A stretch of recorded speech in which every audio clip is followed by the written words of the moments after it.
I'd like to call the meeting to order. Welcome, everybody. It's nice for us to be in person.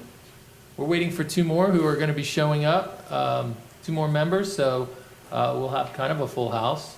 And for those of you who are watching, you know, almost all of us are fully vaccinated. We're using all the proper procedures to separate each other. And there are those here today that have received special clearance so that we can take our ethics training and to get our ID badges. We appreciate being able to meet here as a group. And I would like to welcome our newest member, Miss Debbie Madden. Welcome. We're really happy to have you.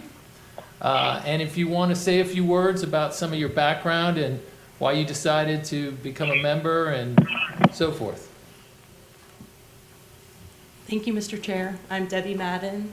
I'm an attorney at the law firm Gunster here in Fort Lauderdale, and I've lived in Fort Lauderdale for about 8 years. And before that, my background is environmental science. Before law school, I was an environmental consultant, biologist. So I'm really glad to be here. I want to say thank you to the appointing authority for having faith in me and considering my application, and also very much thank you to Gretchen, Audrey, and Angela for bringing me up to speed and welcoming me here today. And thank you. I'm glad to join all the other board members here today, too. Well, thank you, and we really appreciate having you and the time that you're willing to commit to the board. I can tell you that, you know, you mentioned staff, they're the best, and they do keep us headed in the right direction. They steer the ship in the straightforward, and also I would also say that the rest of the members I find to be extremely committed and take their job as being the eyes of the public very seriously. So thank you so much for participating with us. Okay, Ms. Thompson, can we call the roll? Good morning, Chair. Thank you. I would like to say first that Allison Love and Shay Smith will not be present for today's meeting. So I will continue with the roll call. Alan Hooper. Here. Doug Kuhlman. Here. Phil Allen. Here. Ronald Frazier. Consuelo Kelly. Here. Deborah Madden. Here. Anthea Pennant. Okay, so we are missing two members who are apparently on their way. So would we like to continue? But we do have a quorum. We do have Okay. a quorum. Thank you. Provided that we have a quorum, we'll continue. Thank you, Ms. Thompson. The next item is public participation. Is there anybody in the public that has registered to speak? Yes, we do have registers in the public that are registered to speak. I believe, if you could confirm, please, I have a list, and all of the folks on the list are registered to speak on specific agenda items. So is there anyone that is a member of the public that is wishes to speak not on an agenda item, on an action item?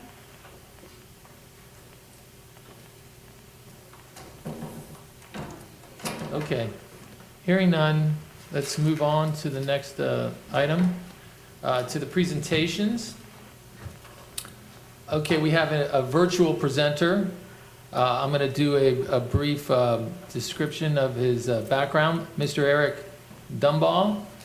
He's a Ph.D., a professor at Florida Atlantic University, and associate director of the Collaborative Science Center for Road Safety. He's globally recognized leader in the planning and design of safe, livable urban streets.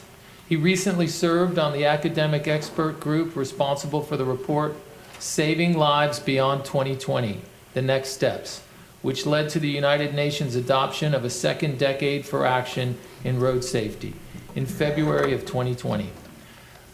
Dr. Dumbaugh has received the profession's highest scholarly accolades, including Best Paper Awards from the Transportation Research Board of the National Academies of Science and Journal of the American Planning Association. His research has been featured in the New York Times, NPR, Scientific American, Atlantic Cities, among numerous others. Dr. Dumbaugh holds a Ph.D. in Civil and Environmental Engineering from the Georgia Institute of Technology, that's Georgia Tech, as was a master's degree in Civil Engineering and Urban and Regional Planning. So I welcome Dr. Dumbaugh, and you're on. He's not on. I need some help from our public communication staff because I don't see Dr. Dumbaugh's presentation loaded.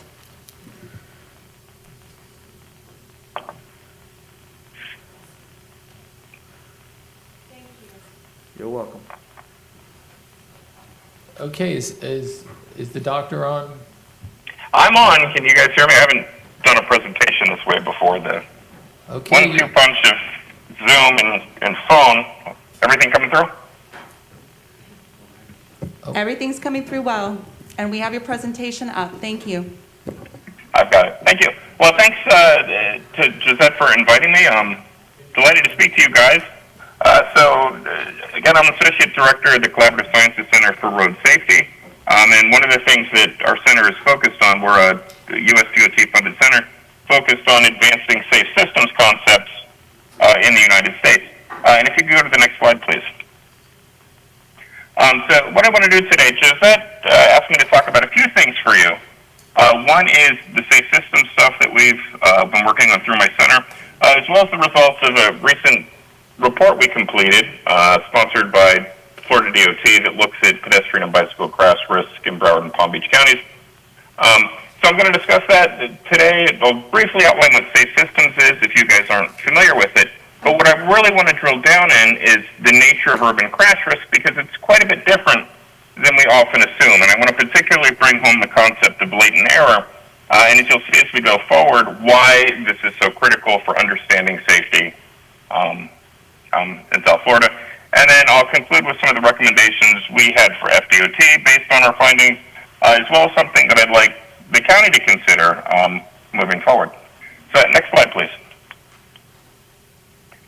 So this is an outline of what safe systems is. So one of the things that safe systems as an approach to road safety tries to do is we try to bring in the knowledge developed in areas like organizational system safety, behavioral economics, to address traffic-related deaths and injury. And the whole thing is centered, is a health-centric thing, on what it is that prevents injuries and deaths. And at a core level, safety is fundamentally about the amount of force a human body has to absorb in an impact, right? So the centerpiece of a safe systems approach is minimizing the physical trauma associated with the traffic impact. Now, this leads out to different sorts of considerations, and I won't go into all of these, but I'll simply highlight them, that it's really sort of a four-tiered approach. We look at starting from the 12 o'clock position going clockwise, safe speeds, which I'm sure you guys are already intimately familiar with, right? Higher speeds result in more force absorbed in an impact. So getting those speeds appropriate to the level of trauma that might be experienced by likely users of a road. The second is safe people. Can people's behavior advance safety? Can we encourage safer behaviors? Next, safe vehicles.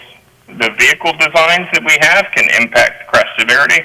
So a lot of folks may have seen the new post office trucks and sort of laughed that it looks like a duck, but the entire configuration of that vehicle is centered around minimizing the trauma associated with an impact.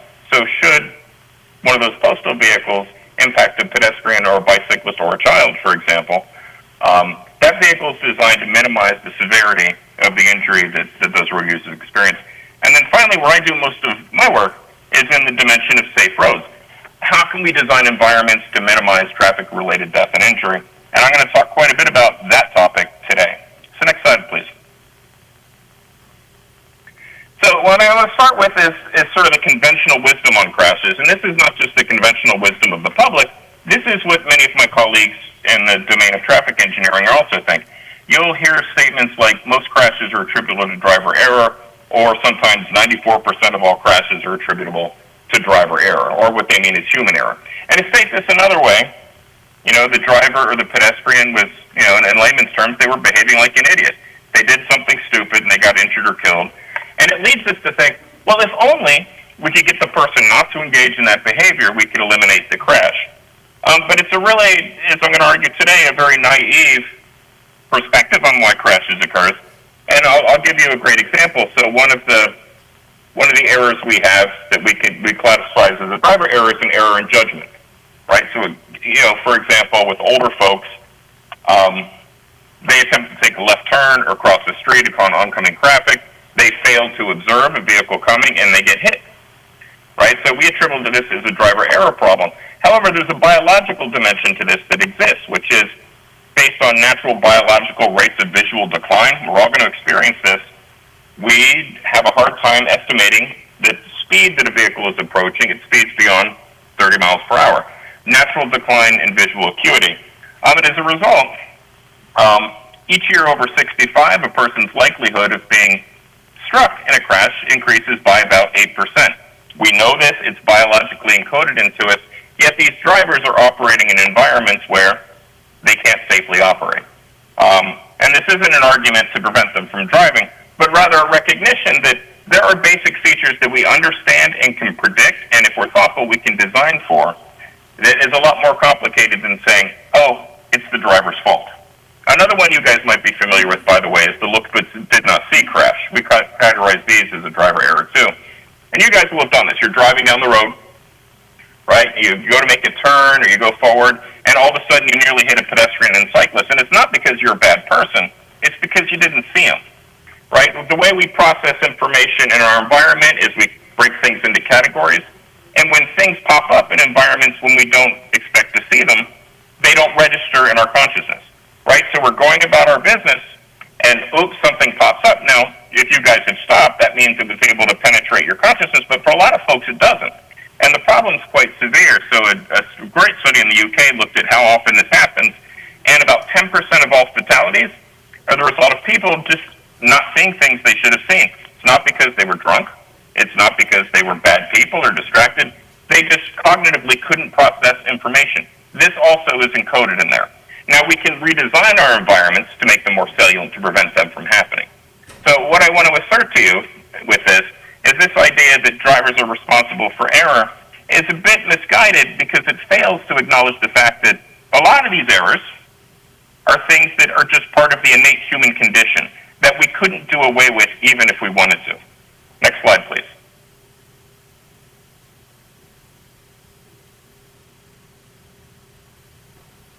We do the same thing with pedestrians. How do we classify these? Pedestrians are responsible because they failed to yield the right of way. They weren't visible, so any of you that want to go out at night and look sharp in your dark clothing, right? If you get hit by a car, it's your fault. You should have dressed in bright clothes. We should all go out at night wearing fluorescent orange and neon, right? And you can go on and on down these. So we look at these behaviors that happen. Next slide, please. Right before a crash, and we say, well, if we changed that, it wouldn't have happened, right? This is what we call counterfactual reasoning, right? This is just how we, again, as a species, biologically try to process information. We look at a particular consequence, and we think, well, what happened immediately prior to that, right? Okay, so in the case of the pedestrian crossing the street, right, if the pedestrian had paid attention to oncoming traffic, he or she wouldn't have been struck, right? So then what we do is we flip the antecedent. So we say, okay, the pedestrian didn't look, but what if the pedestrian did? Well, if the pedestrian did, that consequence wouldn't have occurred. This is how we characterize all of these crashes. And what I'm going to argue to you in the remainder of my time is that this misses what fundamentally is the core problem of traffic safety, not only here in South Florida, but throughout the United States. Next, please. All right, our normal safety approach, we look at crashes. We attribute them to errors and violations on the part of people by and large. Were they paying attention? Did they speed? Or the like? And then we try to engineer defenses into the environment. So we do forgiving geometry. So you guys will have traversable hardware on the side of the road. You guys will provide clear zones. You guys will try to provide slightly wider lanes for more mitigation on weaving movements on your higher speed roads. We put in vehicle safety systems. Loss of electric and water services, and assist with tuition, financial Hello? management, employment, transportation, nutrition, They come and on hold. childcare. Dr. Dumbaugh, Visit you're not. Broward.org Actually, somebody else that's /family on the success line has for more placed information. their line on hold, and we're going to mute that so that you can continue. Oh, okay. For a second there, I was waiting to talk to, like, a lender. Okay, that was funny. Next, please. And you look at our safety campaigns. Safety doesn't happen by accident. Alert today, alive tomorrow. Right? Pay better attention, and you won't get hurt. Next slide. Right? Distracted driving. Keep your eyes on the road. All of these are fundamentally concentrated on that. What was the driver or the pedestrian doing right before the crash occurred? And it's not necessarily that this is a misguided approach. Certainly, if you can change those behaviors, you can address the problem. But a lot of those behaviors you can't change, even if you wanted to, because we lack as a species the capacity to change certain things. We're biologically programmed to engage in certain ways. And our environment, as I'm about to argue to you, exacerbates that. Next, please. So what I want to do is talk about a real crash with you, one that is so egregious that I think makes a good case, and that's the case of Raquel Nelson, who was a single mom in suburban Atlanta. She had 3 children and no car. And so about 10 years ago, you know, her and her children all had similar birthdays. They decided to go celebrate at Chuck E. Cheese. And they took the bus to get there. Right? So they take the bus to get to Chuck E. Cheese, they have their birthday celebration, and they come home. And they miss the bus. Right? So in Atlanta, the headways for this bus are about an hour. And the kids are all young. I think they're 2, 4, and 6. Right? So the headways are about an hour. She's juggling 3 young children. They get home about an hour later. And she lives, her bus stop is directly across the street from her apartment complex. The nearest signal is about a third of the mile up the road. So she does, and if you guys have young children, this would be a perfectly reasonable decision. Am I going to walk my cranky kids now that we're late? Third of a mile up, so you're talking 7 minutes. Across the street, 7 minutes back, so you're talking about 15 minutes. Or am I going to go directly across the street? So she, and as well as other people who were getting off the bus and going to the same location, they went across the street. Now she's got 3 kids in 2 hands. AJ slips out of her hand. They make it to the median. AJ slips out, trying to follow the other people that are crossing. Right? She sees at this moment a car coming. This car isn't slowing down. She steps up to grab her child with her younger daughter in her hand, and all 3 of them get hit. Right? AJ dies. All right, now this is a tragedy, and subsequently it was discovered that the person who hit them had been under the influence of alcohol, was on prescription painkillers, and had a history of hit-and-run crashes. Right, 2 prior to this one, he also was a hit-and-run crash, and he drove off. So she's left on the street, injured herself, caring for 3 children, one of whom is seriously injured, and the other one who is dead. The outcome of this? She was charged for vehicular homicide, for failing to use the crosswalk. Right? She was not only charged, right, this carries a 3-year sentence, she was convicted, right, for the death of her son. And so let's go to the next slide, please. Let's see what's going on here.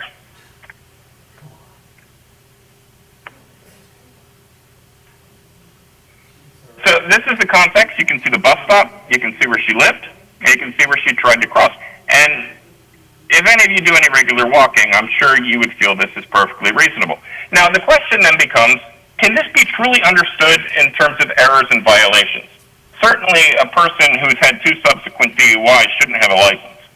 Right? He still did. Right? Okay. That violation exists as a condition. The second thing, what were the errors here? She didn't make a random error. She wasn't distracted. Right? She was doing what normal, ordinary parents would do with 3 kids who were up too late. She tried to do something that, for any normal person, would be perfectly reasonable. She did not succeed. Now, the context of this makes it very clear. What are all the conditions that cause this? Can you hit the slide button 2 more times? Right? The first thing is, you can't understand this just in terms of that. There are hazards encoded into the design of this. The first is, we've got an apartment complex targeted for lower-income people on a high-speed roadway. Right? There was a decision made by the transit operator, the Metropolitan Atlanta Rapid Transit Authority, to put in a bus stop on that route, which makes perfect sense. That's great ridership, right? But it went across the street in that direction from the apartment complex. So now you're establishing the conditions that exist, right? These are the near-term conditions. A crosswalk wasn't put in place, though that could have been done. A stop wasn't in place, though that could have been done, right? So all of these environmental decisions were made well in advance of the crash occurring. All of them could have prevented this crash from occurring. But you can even go further upstream in the decision process.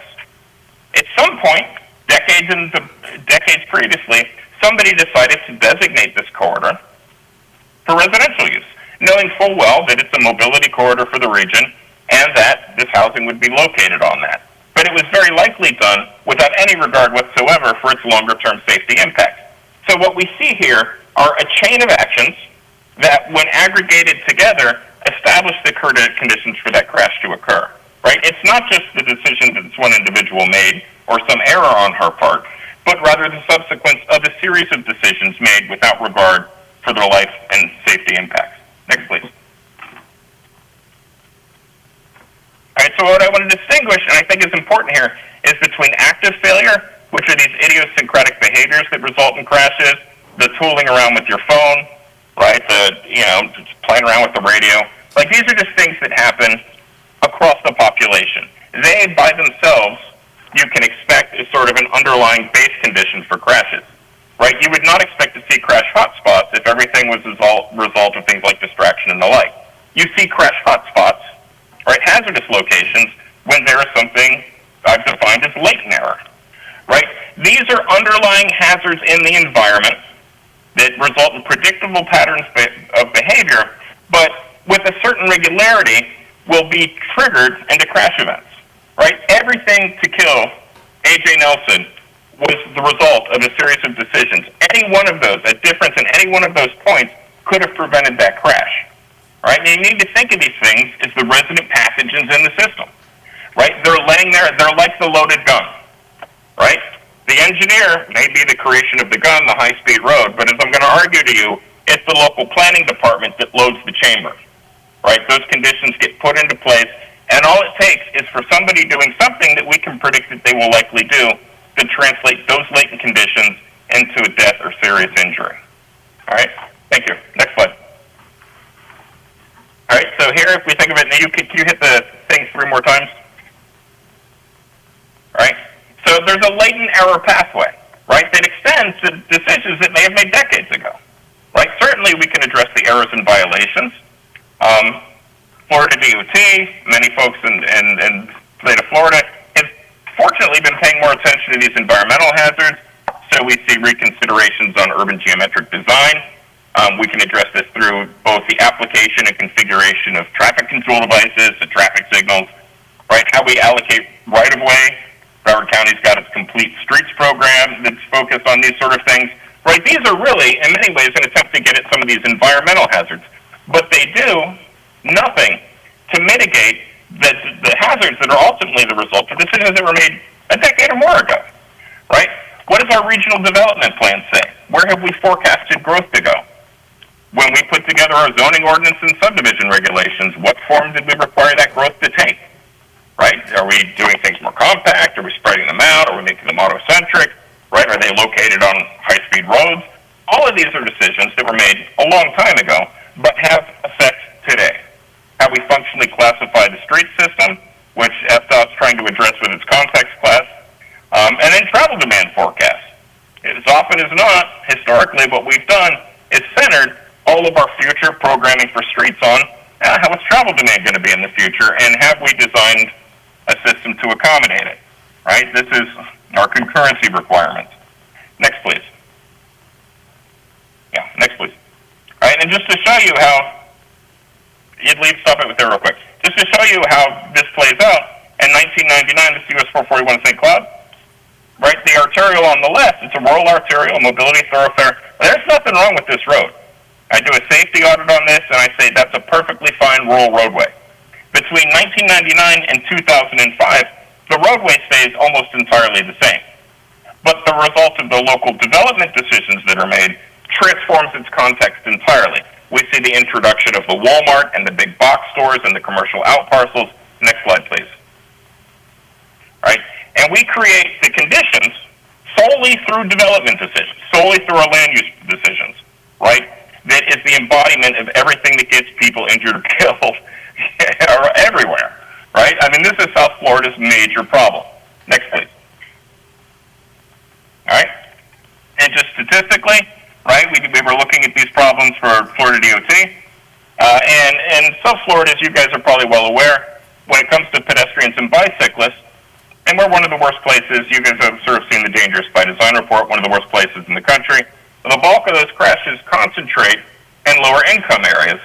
So to get an estimate of the per capita issues that occur there, lower income environments have 3 times the per capita injuries and deaths as more affluent ones.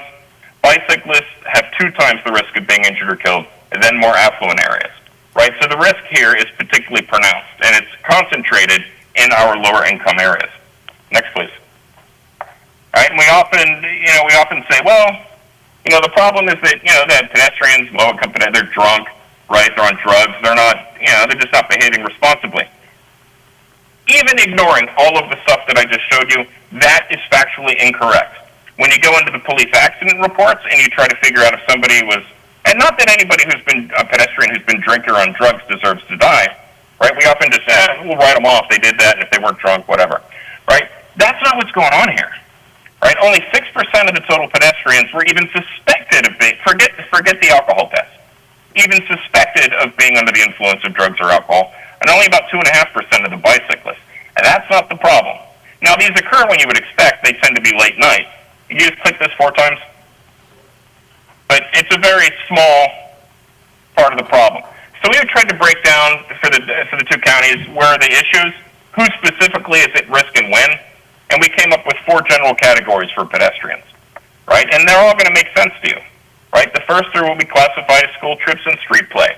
It's weekdays in the AM, early afternoon or late afternoon, early evening periods when kids are going to school and released from school. That's when you see the concentration of people under 14 get struck in a collision, right?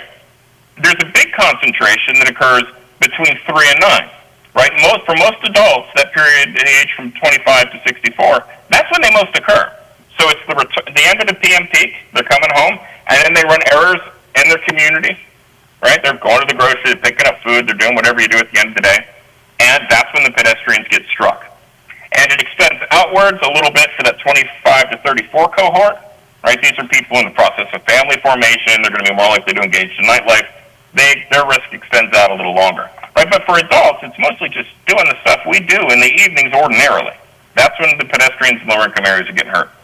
And then lastly, there's a cluster of what we've categorized as active older adults, right? These are people very likely retired, right? And their risk as pedestrians concentrates when you would also expect after the AM peak, but before the start of the PM peak, right? So they wait, they get up, PM peak ends, they go about and run their errands, and that's when they get struck. Next, please. Bicyclists, it's even simpler, right? And bicyclists, one thing, for in lower income areas, these are almost all males. 80% of them are male. For children, 19 and under, right, it all happens weekdays after school. They get released from school, they get on their bikes, they play, they get injured, and they get killed. And then the second group is what we categorize as adult utilitarian cycling. So there's very low rates of automobile ownership in these communities, resulting in people using bicycles, not for recreation. You'll see, we did observations of Lake Worth Road, right? I didn't see a single set of Lycra. I didn't see a single bike helmet, right? There were no water bags on people's backs. These are people, as often as not, they're in service uniforms, right? They're biking to work to go be a dishwasher, right? Or in some service-type job, Chipotle outfits, right? They're biking to get to work or to come home or to run errands, right? They're totally utilitarian, and they're getting injured and killed as a result of that. And again, look at this. It's midday periods, 6 a.m. to 9 p.m. That's when you go to work and you have an extension slightly for service industry jobs, right? They're just going about their ordinary business, right? And again, alcohol and drug use, at most, this is suspicion, not even the test, just the officers thought it might be a factor. It's only 2.5% of these folks. All right, next please. All right, and just to show you, here's 2 brothers crossing the street, all right, and they're doing the same thing Raquel Nelson tried to do. And honestly, the same thing I would do in the exact same situation, having spent the last 20 years doing road safety. They cross, they stage at the median, and then they cross again. Next slide, please. This guy, too, doing some groceries, coming home with them, cross, stage at the median, continue the crossing. Next slide, please. Bicyclist, right? I want to cross here. I get off the bike. I teach my kids to do this. Off the bike, you push across the intersection, stage in the median, and cross. Now, before we gasp and say, we don't want pedestrians crossing at the median, when you look at the distribution of these crashes, most of them don't happen at the median. Most of the people that are getting struck at the intersection. And the reason why, and I'm not arguing that we should encourage people for mid-block median crossings, but that our intersections are too complex and they're poorly configured to the needs of these individuals. The signal timings are too long, the gaps are too long, it encourages jaywalking. But even worse than that, right, is you've got a more complex environment because you've got the pedestrian trying to cross at the same time, you can't see my hand movements here, is you have the permitted left turn, right? That person trying to make that permitted left turn is paying attention to traffic in the oncoming stream, not the pedestrian or bicyclist that's trying to go through the crosswalk, right? So all of those things are in play. These folks, even though they're jaywalking, they're engaging in a criminal activity according to the state of Georgia, right, are doing what in this context is very likely the safest thing for them to do. You're crossing two phases of traffic, all of which in the first half is coming from one direction, so you only have to pay attention to the one direction. They get to the median, that's the refuge, and then they look the other direction, and all the traffic is coming from there. So they gap, cross, gap, safe. All right, that's what's going on. Next, please. All right, I just clicked this 5 times. And they told me not to give you a bunch of models. We researchers like to run our models. I'm not going to do that, but I want to give you just the highlight of this, right? We often think of traffic safety as an issue of traffic volume, and it is a little bit, but the effect of increasing vehicle miles traveled, the amount of traffic on a roadway per day, is really pretty slight. You increase a DMV by 1,000 vehicles a day, right? It's only about a 0.5% increase in crashes. It's almost negligible, right? But you add a mile of a big road, a 5 or more lane road, your crashes are, on average, going to go up 26%. You add a little commercial strip development, they're going to go up by about 10%. You add a single restaurant. In low-income areas, these tend to be fast food restaurants. Add just one, you would predict them to go up 17%. Now, here's one thing that I want to underline for you guys that's interesting that you ought to think about in your plans, is that increasing intersection density, which is the number of intersections in an area, was found to decrease crashes by 409%. All right? And go to the next slide, and I'll explain what I think is going on here. All right? So places with high levels of intersection density, and we see an example of that on the left. This is a hypothetical work-to-school trip, right? They allow direct routing there, right? So this is a relatively short trip, as indicated by the blue line. These disconnected networks, which comprise a lot of South Florida, right, require far longer trips. And we see this modeled here through the little loop collector up to the arterial, down to the arterial to the school. What I suspect is going on in these low-income areas is twofold. When networks are better connected, there's reduced exposure overall because these folks aren't going to have to cross or travel as far, right? Their distance is shorter, so their exposure is less. The second that we should really think about is that connected networks allow people to avoid those routes they deem hazardous. You don't have to get on the arterial to get to your destination. You certainly don't have to cross the arterial to get there, which is where the problem occurs, right? You can take local streets, and I suspect, and we haven't researched this about routing, that that's likely what's going on. Next, please. And click this twice. You've got a problem, and that income is compounded by race.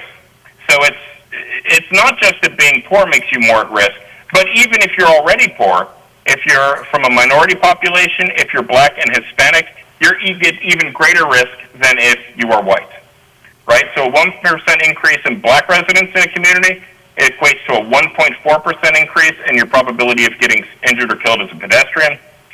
If there's a 1% increase in the Hispanic population in a community, it's a 1.3% increase in risk. And I'll show you what I think is going on here. Next slide. is new. You're the first people to see this. We just finalized this. So this is the distribution, in this case, of people categorizing themselves as black in Broward County. Click it once, please. Actually, click it twice. All right. You guys, as you're well aware, have a band of blacks that reside along the Atlantic Coastal Ridge or the I-95 corridor, right? So we've got our affluent folks in the east along the coast, and we've got our wealthier subdivisions in the west, and then we have a corridor of black folks in between, right? So one of the things that we were speculating that might be a contributing factor to the risk experienced by blacks in particular is that you've got commute patterns from east and west. You live out in the western suburbs, you come east for employment, you come east for recreation, right? And when you do that, unless you're taking 595, the odds are pretty good you're going to go through an African-American community along the way, right? So the question we had was, so these pedestrians in black communities, how many of them are getting hit by people in their own community? And how many of them are getting hit by people that are coming through it, right? So we looked at it, we can get residential address by census tract, and 76% of the pedestrians that are hit by somebody that doesn't live there. They're traveling through. They could care less about that community. They've got a destination. This is just something that they have to get through along the way, right? That's what's going on here. I suspect, and we're going to look at this, I suspect a good share of that 24%, right, the ones that got hit in their own community, I'm going to guess those are very likely children, right? These are going to be people that are trying to get home, right, during that AM and PM peak, but we haven't looked at that yet. But I bet those are children, right? But 76%. And this further corroborates what we're seeing with the arterials, right? But this also highlights that our development patterns, our decision to locate employment on one side and recreation on one side and housing on the other has created all of the conditions that exacerbate the hazards that's already embedded into the design of those streets. All right, next please. So what I want to conclude with, there's a few things we proposed to FDOT. I'm going to briefly summarize those, and then I'm going to go ahead and talk about what I think you guys need to consider, and then I'll wrap this up because I don't want to take any more time than I need to. All right, we propose school-based safety education programs. We know child pedestrians are at risk. This population, from a safety perspective, particularly educational perspective, is great, right, because they're all in one location. You've got most of them in schools during the day, right? So once we've identified now what their risks are, we can start bringing in training on safe behaviors that will mitigate those risks. Location-based education intervention programs. We know that there's concentrations of people in these lower income environments. We also know places where they congregate, like bus stops. And you can tailor, right, educational programs and messaging at these locations where they congregate. Recommended traffic enforcement during the late afternoon and early evening. Right, our cops like to do these DUI enforcement things. But so few people are drunk in the first place that this is going to do very little about your overall pedestrian risk. Right, so the risk period is that late afternoon, early evening. Right, speed enforcement, crosswalk enforcement. Right, and I would suggest, because we're dealing with disadvantaged populations, that this doesn't need to be punitive. The goal doesn't necessarily need to be ticketing, but rather very similar like we do with crossing guard programs, right? Let's provide those protected crossings, right? Let's aid people in these behaviors. Or if you are going to do something that's a citation, make it a warning, right? Let's not go in there and arrest people. That's not going to help. But rather, we know there's an issue here, and we want to address the public safety associated with this. That doesn't require a ticket, and it doesn't require jail time, right? But more importantly, any one of these things, these three, are only going to address a sliver of those. You could do a blanket-wide school safety program, and even if you eliminated all the crashes that involve child pedestrians, you're still only going to put a dent in the overall, about 20%, right? Where they're going to be more effective is if you combine these in a single community so that they're mutually reinforcing, right? So that you can have what we call diffusion of innovation, diffusion of culture, so that these ideas circulate from multiple points into that community, right? So the message is getting reinforced at school, it's getting reinforced in critical points in the community, it's reinforced by safety programs, and partner with, local groups like the churches, various local leaders, right? It's mutually reinforced throughout this, right? And that allows it to diffuse, so even folks that may not be the direct target of a particular intervention are still going to receive the same message from multiple points, which should hopefully address this. And for you guys, I know you guys oversee the tax, None of this is capital intensive, right? All of this is really low-cost behavioral type stuff. Next, please. Crash mitigation and prevention, real quick. So for crash mitigation, we've got the issue of, we've already got these high crash areas. We've had this stuff in place now for 30, 40 years, right? We need to tailor our investments to address those things, right? And not necessarily the preferred countermeasures, right? Cops like their DUI enforcement programs, you know, our livability advocates want to turn everything into a complete street. The real issue is not what is it that I like, but what's the problem and what's the type of intervention that belongs there. And that requires knowledge of what the issue is. Otherwise, you're going to spend, conceivably, a lot of investment for moderate at best yield. And lastly, here's another cheap thing for you guys, right? Long-range planning and land development, right? Much of these problems that I've been highlighting to you, even though they may be exacerbated by street design, even though they are exacerbated by behavior, they're the outcome of planning decisions that were made theoretically in people's best interest, right? So as we look forward, you guys have a 30-year perspective. As you look forward, right, 30 years from now, how should this stuff look? If we care about safety, right, what should the configuration of these areas be like? A lot of this stuff is primed for redevelopment already. What is that future development going to look like? And we have, though we've whittled it away over the last decade, a legacy of growth management here in Florida that does this. Plan consistency. You've got a plan for safety, goals, objectives, performance measures. Let that drive the process. Right? Concurrency, or another term, traffic impacts. We have used them to address schools and parks, and in the transportation domain, provide capacity, though we created concurrency exception areas in urban areas. I'd suggest that you don't want that there, that the traffic impact is safety related, and new development in there, if it's going to create a safety problem, should help remedy that. And then access control, how people pull into these driveways, right, where these things are configured. You can control all of that with your land use plan. FDOT's done a pretty decent, in fact, a national leader in this, right, of trying to address this through access management, medians, and the like. But this is also a tool you can have in your toolbox, right? And I've hopefully made it clear why all of these are important through lecture. And then lastly, this is, and I'm not going to go through this whole thing, I'm just going to hit a few points, right? And later, if you want, I'm happy to help you put this in place. What we argue for is what we call safety-conscious approach to planning and programming, right? Right now, we say things are made safe because we brought them up to current design standards, right? We pay lip service to safety. That's why you hear things like, oh, we've created a safe and efficient road, right? But most of the standards that we use in the design of I did my dissertation on this. Most of the standards we use in the design of streets were not based on any meaningful analysis of their safety impacts. They were based on conjecture. They were encoded into manuals, and those manuals have become a legacy that have perpetuated themselves over time. In engineering that I was trained in, we're not a profession that pays much attention to the past. We're very interested in what we can do in the future. But in so doing that, we've forgotten how we got these standards in the first place, which has led us to ignore what their real impacts are. All right? So what I would suggest is we go forward, we need to eliminate that idea. Just because you're doing something new, and just because you're doing something to standard, doesn't mean you're doing something that isn't going to have a profoundly negative impact on people's health and safety. All right, so again, just real quick with the process, click once please. Every one of these plans has a vision for the future, right? Safety ought to be a goal in that, right? We pay lip service to it. We say safe and efficient transportation system. It needs to be meaningfully included. Next, please. These are kind of, we do our long-range plans. That's the MPO's job. What do we want the future to look like? How are we going to analyze that future? You can bring safety into the metrics that are used for that. How will each of these particular outcomes that we're projecting affect safety? How will future allocations of growth? Are we going to put this growth in places that can safely accommodate it? Are we going to drop it like Palm Beach County's doing? Right? Are we going to drop it in new greenfield development without regard to what that's going to be like in 20 years?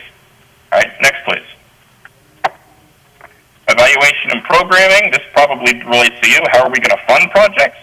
Right? We encourage the use of evaluation criteria to evaluate how different projects perform on criteria, and you'll have a ranking system. Safety ought to be weighted in that. Things that are directly intended to help safety, or which may intend some other purpose, but has a demonstrable safety impact, ought to be elevated over things that don't. Go forward. please, one more slide. Our project development process, we're finally designing these things. Is safety included in the design? Right? Is it evaluated in that?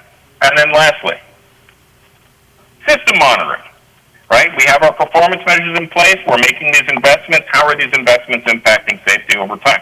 Do we need to redefine what we're doing? Have we been doing something wrong? Is there something we can change to get better improvement? Or in the best scenario, have we done a great job? And should we be applauding ourselves for really taking it seriously? So this is the type of process that we encourage folks to put into place. New York City's been pretty aggressive about it. Seattle's been pretty serious about it. And you're seeing benefits overall and safety as a result of this. And it's really just making safety not just something we pay lip service to, but something that's embedded in our processes. And you can get good safety outcomes without diminishing other transportation outcomes, right? You can get it without diminishing level of service if you're creative about it, right? You can get it, in fact, it often goes hand in hand with a lot of the livability stuff people want, just by nature of the fact that a lot of the things that make more livable streets, right? You know, some of my work has shown this, that make for these more walkable pedestrian streets, also make it safer for motorists too. It's a win-win, right? But to get those sorts of win-wins, you got to pay attention to what the safety impacts are. So I'm going to leave you with that. And I'll just go to the next slide if you want my contact information. All right.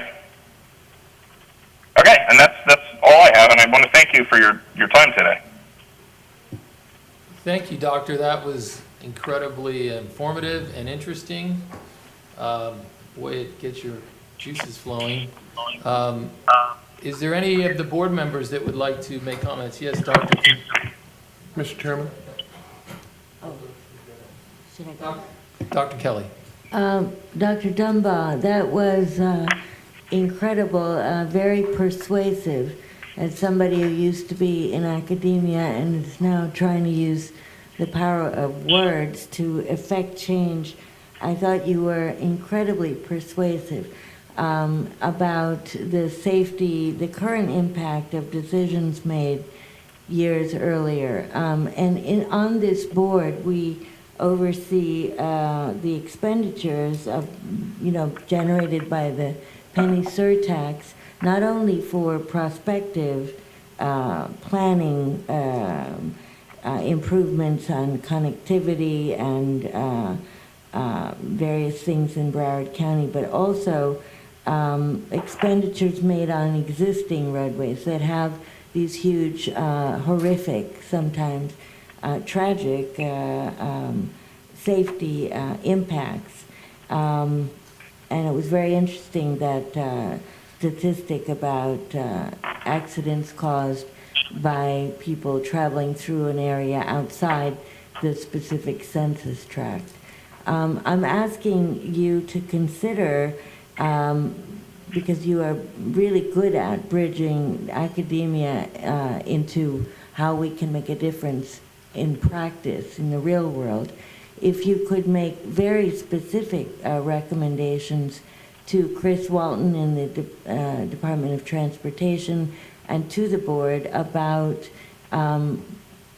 what is it that we could help make happen now to improve for not only obviously the future prospective planning projects, but it seems to me that you need monitoring and assessment of safety impact all the time, ongoing, as part of what the Department of Transportation looks at in terms of, what is happening on our roads now that are the effect of previous decisions that, they're done. They've already happened, but what can we do now to maybe put somebody in place to go out there and assess, to essentially do what you're doing. You want a job? Come work for the county, please. That's it. I certainly would be happy to help with that. We do research, we do consulting type work. That's part of what our center does.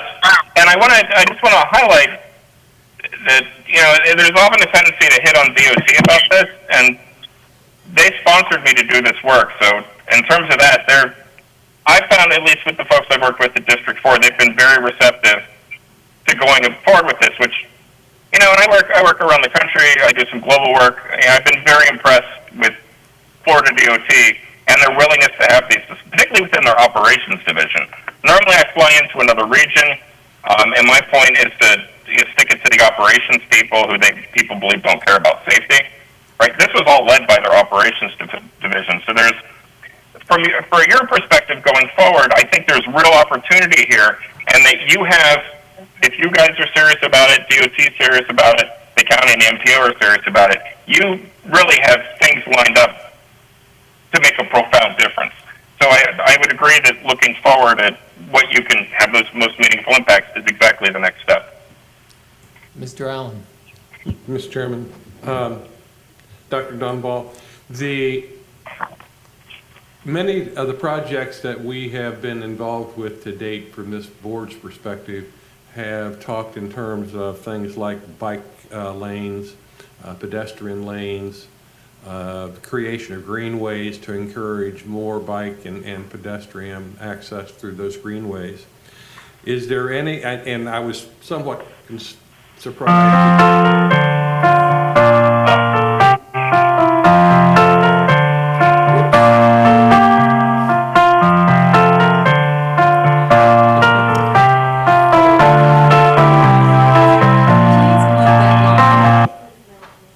Are we back? Somewhat surprised that the data didn't talk or look at that kind of impact of the cost benefit of what we have been already funding in bike and past pedestrian access or safety versus the impact on crashes and the avoidance of crashes. Is that something that your data could be refined to reflect whether that is a continuing positive cost impact to our efforts, or are they, I mean, when you look at things, you talk in terms of community education campaigns, spending $1 for that versus $1 for bikeways or greenways. Is the data such that we could make those kind of decisions on a cost-benefit basis? I mean, it could certainly be done. That's a different type of analysis than the one I had done. What we did for FDOT was to do what we call an epidemiological analysis to understand what the nature of the issues are. What you're asking for, and I think it's the right way to go, is a refinement, which is what is the things that's going to have the highest yield. So, yeah, and that can easily be done. It's a different sort of analysis than the one that can be conducted. I mean, to do that, you would look at how things reduce crashes. You also have to do something that people don't like, but there are metrics for, which is monetize the cost of injuries and death to put that at a dollar value. And there are some, and I would agree with this, that, the loss of a life is irreparable, right? But in order to do the types of cost-benefit analysis you're doing, you have to put a cost on that. And I believe it is the Insurance Institute for Highway Safety has done some estimates of what that costs based on health and treatment and all of that. So the short answer is, yeah, it could be done. It could be done if that's something you'd be interesting to look at. Thank you. I'd like to make a point. I'm in the development business, and we look back at land use and planning, and you think, wow, we could have done that better. But it's impossible for, say, a government agency or a land planning department to know what's going to be placed on a property that they prep for. Now, they can say residential, or it can say strip malls or whatever, but the configurations change over time, and what the public want and demand, and supply and demand issues and things like that. Furthermore, you look at like Arvida that built Weston out west.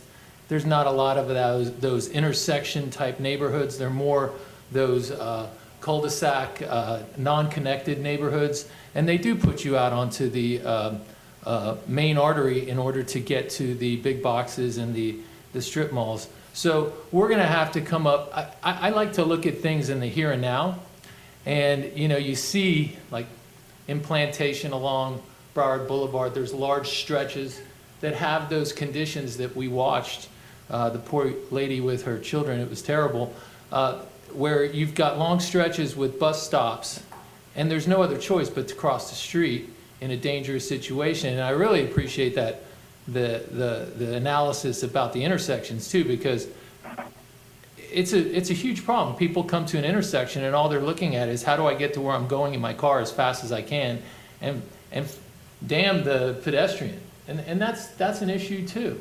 So I think we have a very unique situation here where we've got the department, our transportation department, and we have our planning department working together hand in hand on the surtax, planning of the surtax expenditures.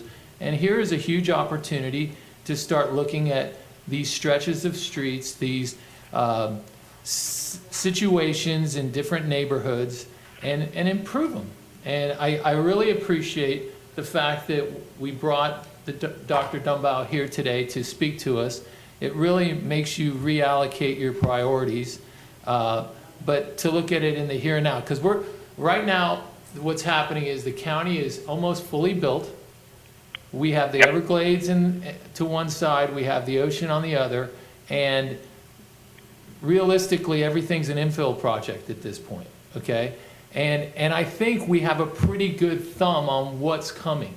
The Broward County Planning Department is looking at 441 along with transit as these opportunities for smart development. And we're going to have to figure out, when you start putting dense development on 441, how are we going to protect the pedestrian?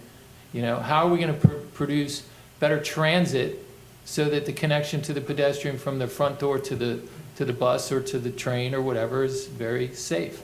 But I really appreciate this, and I think this is a huge opportunity for us to kind of tie one more bit of detail to our planning process. And like we said, we got 30 years. And I think we can do this correctly. Yes, Ms. Pennant. Thank you, Mr. Chair. Dr. Dumbaugh, thank you for that very informative presentation.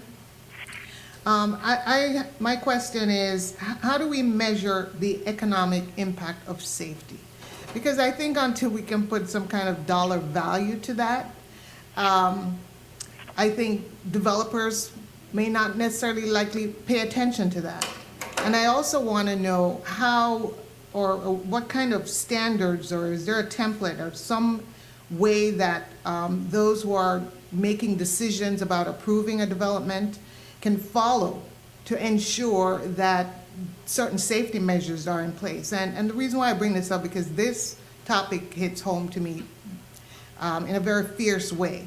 I live in a community that is not an impoverished community. I live in the Woodlands Golf and Country Club, and recently there's been an approval for further development in that space. I bought the home because I thought I was going to live in a golf course community, and now they want to build more homes on the land.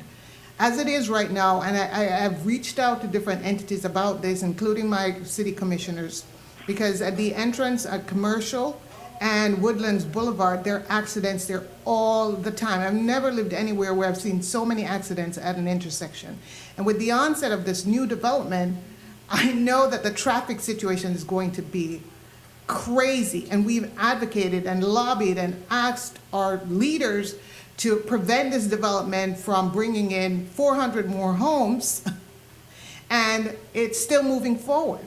And the people who live in that community, knowing full well what the safety risk will be, seem to be overlooked. So how can we hold government officials accountable to a standard that will enforce the kind of safety that we're seeking? And really, how do we put an economic value to that? Because oftentimes it's about the money and not necessarily about the well-being of the people, poor people in particular, but certainly not the well-being of people. The dollar really prevails. Yeah, I mean, there's several components to that. The first, in terms of monetizing it, one way is what I suggested was, what is the cost, loss of life? And the other thing is that a lot of these things don't necessarily require you to spend any more capital money so much as it requires you to rethink what it is you're doing. So again, it gets back to doing audits of these sorts of projects. So doing a safety analysis, which we can do to estimate what the likely impacts of that are. that may require not necessarily the elimination of a new development, but rather a reconfiguration of it. And particularly in Broward County, where everything going forward is going to be redevelopment, and a lot of this stuff is low-value stuff that's going to be wiped out and replaced, that's a huge opportunity. In your case, and not being particularly familiar with that intersection, but I guess there are two components of that. And again, this could be like a safety impact kind of analysis that we don't necessarily have methods for yet, but could be developed if that's something you're interested in. There are two components. The one is the new homes themselves. And as I was showing earlier, it's not just the traffic that's the problem. That's either here or there. Where your problem is going to be, and I bet if I look at this intersection, I'll see it, it's going to be the creation of conflict points at that intersection. And that's how the different various travel movements interact. So my first thing would be an examination of the reconfiguration of what's going on at those locations. But I'm doing this based on not being familiar with it, so don't take this as this is what I would recommend, but rather this is probably how I would proceed to look at it. But there are a couple ways to do that. One is just, you guys, you put in a new development, you do a level of service analysis, right? You could do the exact same thing for a safety analysis, right? You establish criteria, right, to estimate what the likely impacts are based on the surrounding network, just as you do with traffic, except here there's a safety forecast, which honestly, even the data, some of the data I put together for FDOT can be adapted to that pretty easily. And you have a forecast of what you think the crashes would be. And then with standardized estimates like the Insurance Institute of Highway Safety provides, you could monetize that and figure out what the costs are. So that may be a long answer to your question, but hopefully that sort of hits it, what I think the relevant, if not necessarily the solution, at least the relevant way to get there might be. I guess I'm really just looking for some way for us to be better advocates for safety when we can articulate certain points to whoever it is that we need to speak to and ensuring that the right safety measures are in place. Yeah, I mean, and not even being cynical about it, right? You know, any intersection, it might kill 1 or 2 people a year, you know, and 1 or 2 people doesn't sound like a lot, but that adds up, right? And it's how many people have to die for this project to go forward. Mr., are you done, Ms. Bennett? Mr. Kuhlman. Yes, I have a question really for staff, kind of thinking about how this is very exciting. How do we get it more implemented to the cities? Because if this becomes a new criteria for approval of projects, and we can educate the cities and whoever is doing their traffic, etc., then it becomes a criteria for approval. A new way of thinking, and I think we need to go back and how does this message, or is it valuable to get this message out to the cities so when these new requests come in, we're all on the same page? Well, I'm going to speak to why I invited Dr. Dumbaugh to come before you all, and one of the reasons is because a land use plan amendment just became effective, and it took over a year for it to go through all the various approval processes that are required. But that land use plan amendment, which was championed by the mayor of the county, Mayor Geller, is to encourage density and redevelopment, residential mixed use in commercially zoned areas on major arterials, which are primarily state and county owned roads. And the considerations and the conditions that that type of density on transit-oriented development creates is exactly what Dr. Dumbaugh is dealing with, which is the utilization of mid-block crossing, which we see constantly on our major arterials. So that was really my focus, because I know that it's coming, and I knew that Chris was going to be here, and we've talked a lot about how do we create safer first mile and last mile connections for people and multimodal options that are safe. But as I'm listening to all of your questions, I'm glad that the MPO is actually doing a presentation today about the new criteria, because the criteria that the MPO utilizes to evaluate and prioritize projects is articulated in a legal document. And that legal document doesn't specify that we need to provide weight to safety and safety considerations. However, the MPO has a lot of flexibility in the way that they evaluate these processes and how they interpret connectivity. So connectivity is a pretty vague term, but it has to be one of the most highly weighted things that the considerations that the MPO gives to a municipal project.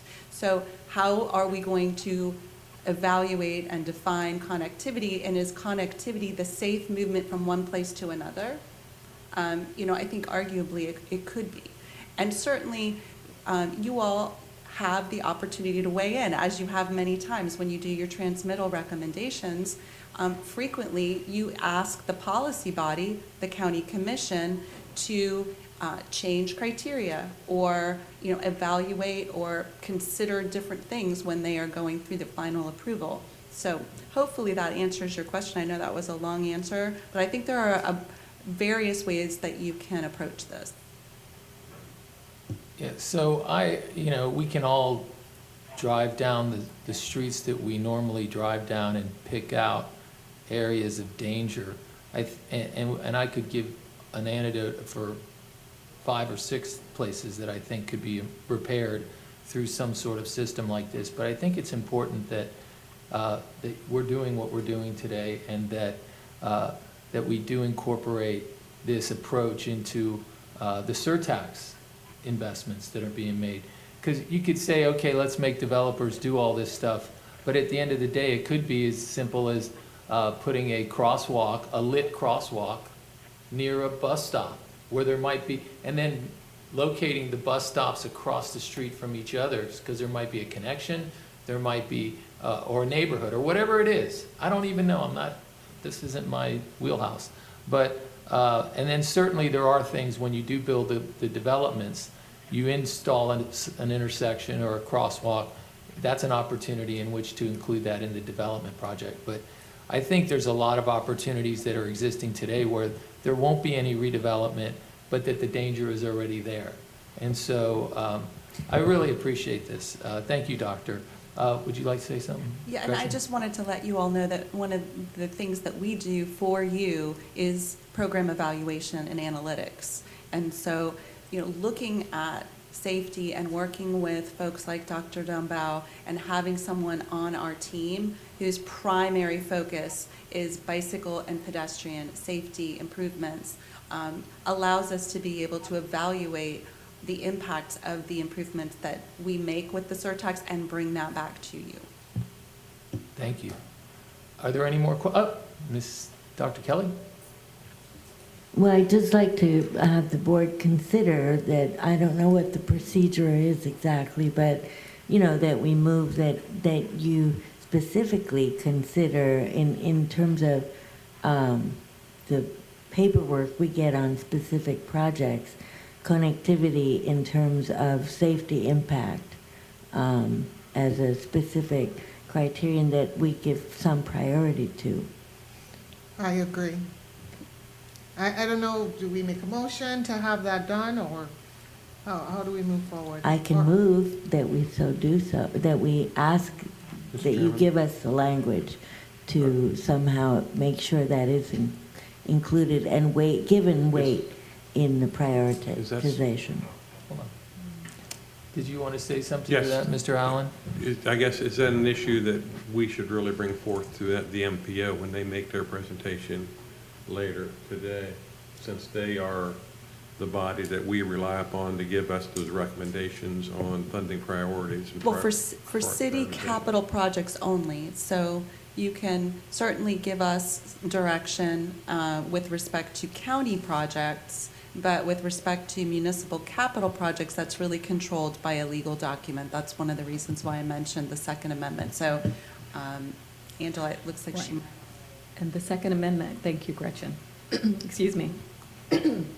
Yeah, the evaluation criteria that the MPO will be using to evaluate new municipal capital projects is outlined in the Second Amendment, which has been approved by the municipalities, the MPO, and the county. It does include the land use amendment and as part of the evaluation criteria and looking at which municipalities adopt the land use amendment related to transit-oriented development as part of that criteria. But in order to add any additional criteria to what the MPO is charged with evaluating, it would require an amendment to that document. But the document can be amended in the future, and if the discussion goes on between the MPO and this body here, that could become a recommendation down the road, not something that necessarily we say, well, the submittals that we are planning on getting this year all have to meet this new criteria. It's something that, towards the future, and perhaps this kind of presentation might be appropriate also for the MPO itself. The MPO is very focused on Vision Zero. It's one of their major initiatives. And so I think the best course of action is to ask the question when they're presenting the new process and the new evaluation process that they're going to be presenting to you in just a few minutes, and ask them what their approach to safety and how they're going to be evaluating projects with safety elements, and then we can decide what our next step needs to be, if any. They may very well voluntarily include this analysis when they send over their recommendations, but certainly for county projects, we can provide you with an analysis of safety improvements or what elements of the project are specifically seeking to address pedestrian and bicycle safety. If that's something that you would like and you want to provide that direction, we can do that moving forward. And I would like to add that we can encourage for projects that are seeking design funding, encourage safety measures as part of the design prospectively. I really want I would like for the Oversight Board to really have some say on the safety issue. And so I think that when we're talking connectivity, I think it should be one of the criteria that we include. And especially when I think about some of the areas that we're seeking to do improvements where the data already states that the risk is significantly high. And not to say that there won't be issues in other areas, but safety should be a component, I believe. And so I'm not sure how we move forward with that, maybe after we hear for sure from the MPO, but I don't think that we should also lose grip of having some say-so on the safety matter when it comes to connectivity. Mr. Coleman? Yes, Gretchen, I would assume that we will have an influence on the city projects also as how they submit, not just county projects, I would hope. I'm sorry for any confusion. What I was trying to say is that the way that city projects are evaluated and submitted to you is controlled by the MPO and a legal agreement. Okay, whereas I think we have a lot more flexibility in how we bring county projects to you. Thank you. I mean, sorry, Mr. Chair, one of the positive side of this presentation is that the cost implication is not that great. And so the idea is not to be punitive to developers, but to at least bring to their attention. And if we can be a little bit more intentional about that, then maybe people will start paying attention to it.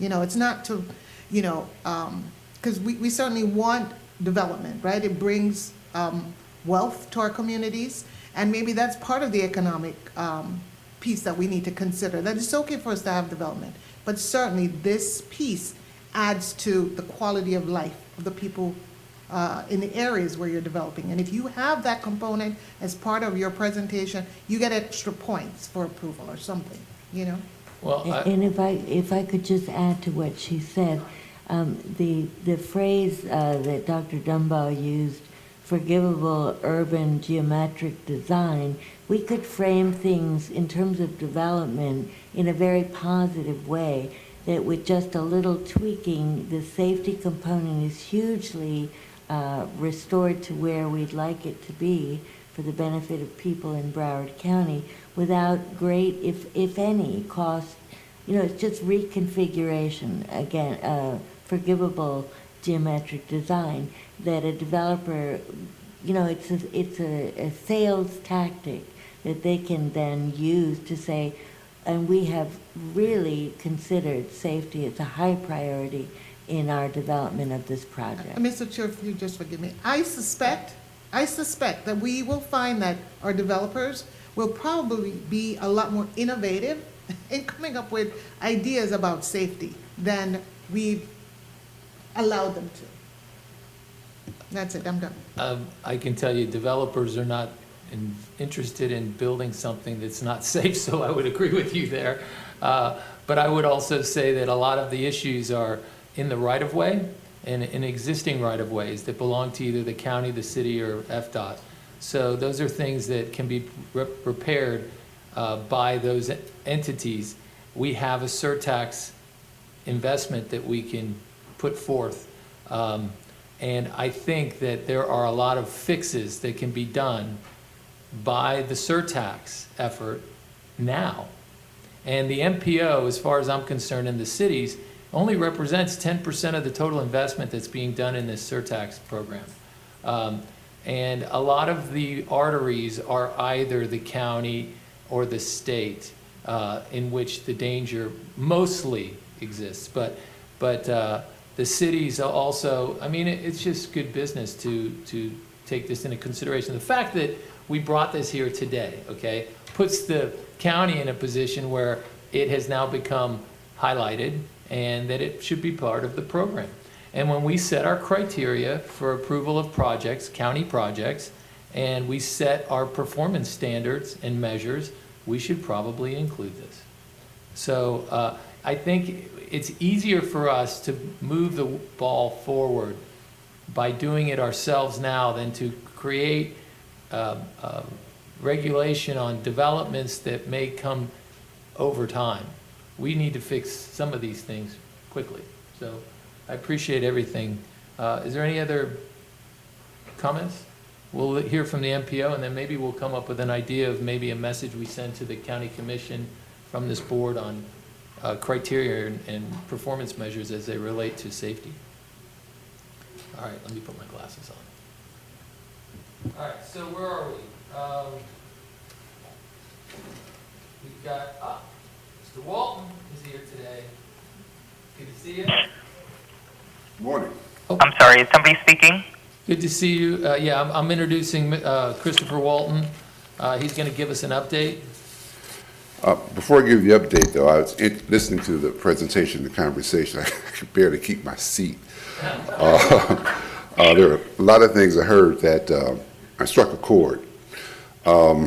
Certainly, I would encourage you, as much as you can or desire to, incorporate safety measures in any requirements, but just know on the county side is something that we would certainly welcome, and we, as much as we are aware, already include from a, if you look at a transportation major project standpoint, when you're talking about using federal funds or even state funds, there are very stringent safety requirements that are built into the acceptance of those funds. And even at the county level, I mean,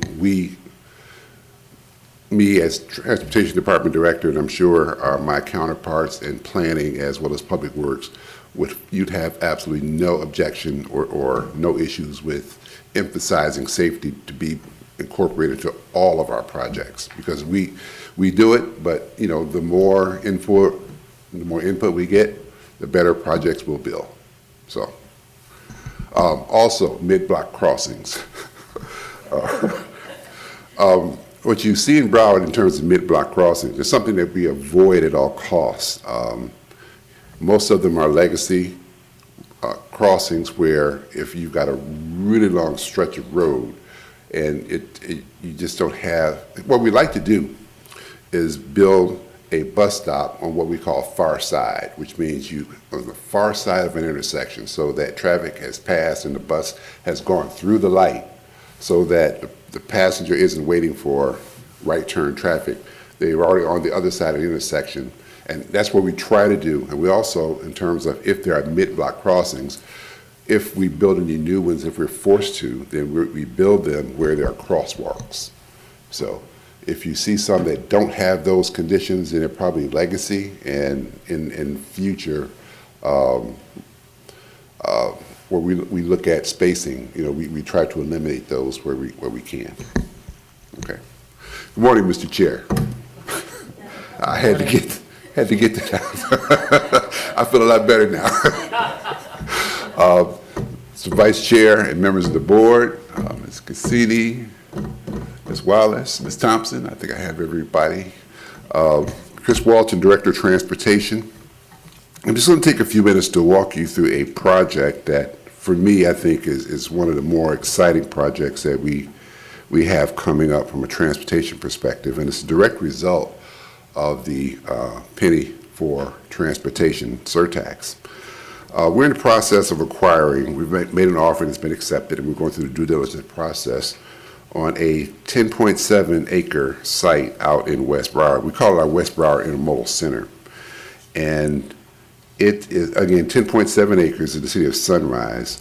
We spent $9.25 million to purchase it. And we envision this to be the western terminus of our, kind of a western hub. We have always talked about our inability to move people east and west. But if you think back to the Surtax plan, we have 26 miles of rail built into that plan. And we've always envisioned a western hub. This would be that hub. And I have to tell you, I don't think we could have found a better location. If you look at it, it is directly between the BB&T Center and Sawgrass Mills Mall, out near the Metropica development, where the growth out there is only expected to continue. We are working now with the City of Sunrise, going through the development or the design review process to make sure that what we build is something that they'll be satisfied with. And we're really looking forward to this project because it really offers a lot in terms of how we vision or see the future of transportation in this county. One of the things some of the things that the features are outlined here, but if you look at the bottom center of the page here, you just pick up a piece of the existing parking ride lot. We currently have a parking ride lot at Sawgrass Mills. It's about 325 spaces, and pre-pandemic, we were using about 70 to 75% of those spaces on a daily basis. So had we continued to grow our services down to Miami, we would have eclipsed the capacity of that station. What this new one will offer us will be a 800 space parking deck. And one of the interesting features about the parking deck is we're going to make sure that it accommodates electric vehicles as well as the entire facility. The entire facility will be laid out to accommodate electric buses and cars. The 800 space parking garage will also be built to accommodate electric charging. Initially, we're going to have the chargers in place at the first 100, and as the need grows, we'll add the additional chargers as necessary. We're also planning for, one of our bus routes, Route 22, which is on Broad Boulevard, actually terminates out in this location. And we are building a charging network out there as well. Not to get into a whole lot of details, but this summer, we will be launching our first electric bus route on Broad Boulevard. In fact, the buses go online for production April 6th, and we should start seeing them the first one about mid-June, and they should all be here by August. So probably sometime in the fall, we'll launch our Route 22 at Broad Boulevard out with all electric buses. The issue with electric buses, and the technology has improved substantially, is that we can't take a diesel bus and replace it with an electric bus one for one because the range just isn't there. So one of the reasons for the charging network out at the West Broward Center will be when these buses lay over, we can actually park them and charge them so they can continue on their routes. We're building these charging locations at strategic places around the county. And as we electrify the fleet, we'll see those grow. Right now, we're probably seeing about 85% of the capacity being served by electric vehicles in terms of the mileage comparison. So we were hopeful that in the near future, we can see that one-to-one match. There is a difference in cost. So when we come back to you to talk about bus purchases, there will be a substantial increase in price for buses, but we're covering a lot of that out of our own federal funds, so we won't be coming to you for all of it. But back to the project itself, we anticipate it's going to be about a $45 million project. Again, we spent the $9.25 for the land. We've been in contact with our partners at the MPO as well as the Florida Department of Transportation, and they've both indicated a willingness to participate financially in this project. So if you go to the next slide. So this gives you a better view, and what this is a concept. We're still in the early concept stages, but it identifies for you what the project will encompass. As I mentioned, we envision it to be a bus rail facility with the termination of the east-west rail line. We don't know exactly how or the route that the rail line will get there, but we do anticipate that it will terminate here. In terms of developing that route, at the last county commission meeting, they approved, and you guys approved it a while ago, what we call a system study, which will identify the 26 miles of light rail, as well as about 150 miles of bus rapid transit, and it's also going to prioritize those routes. And it will take the first bus rapid transit corridor and the first light rail corridor to 30% design, so that process is also ongoing. But this project, if you look at it at the conception, on the right side, the bottom, and again, that's just a conceptual view, something we've shared with the City of Sunrise. It will have all the amenities of the most modern transit facility of any place in the country. And we're really looking forward to building this and others, but this will be, I think, a real showcase project, and we're excited about getting this process started. So, if anyone had any questions, I'll be happy to address them. Looking at that, is the garage below? Is it like a subterranean or? No, again, we're just concept, but this is at grade, and I think it's 4 levels up. Gotcha. Mr. Coleman. Yeah. And then Mr. Allen. Mr. Chairman, Chris, what's the zoning issue? Are there zoning issues relative to this parcel? No, initially it was zoned to be a 400-key hotel, but it is zoned industrial. So we're able to and those are, there are, again, some design issues that we're working through, but the zoning is fine. So we won't need to exercise that new charter amendment that was approved last year relative to zoning disputes? No, we're working very closely with the City of Sunrise. The City of Sunrise actually likes the project, and they've actually given us a lot of good input. So there was some conversation early on before the issue, as the issue was placed on the ballot, but it does not appear to be an issue now. Does this consider the potential impact on the redevelopment of the BP&T Center site that the county is undergoing? Yes, it does. Whether the site is there or not, this will actually, we believe, spur development and growth. I mean, it's already growing out there, but in terms of having the ability to get on a rail system out far west and ultimately get all the way to downtown Fort Lauderdale and to the airport or seaport with a one-seat ride is what we envision. At one time, there was an issue relative to the mall and access across the street on 136 relative to potential people parking in the mall parking lot and walking across the street.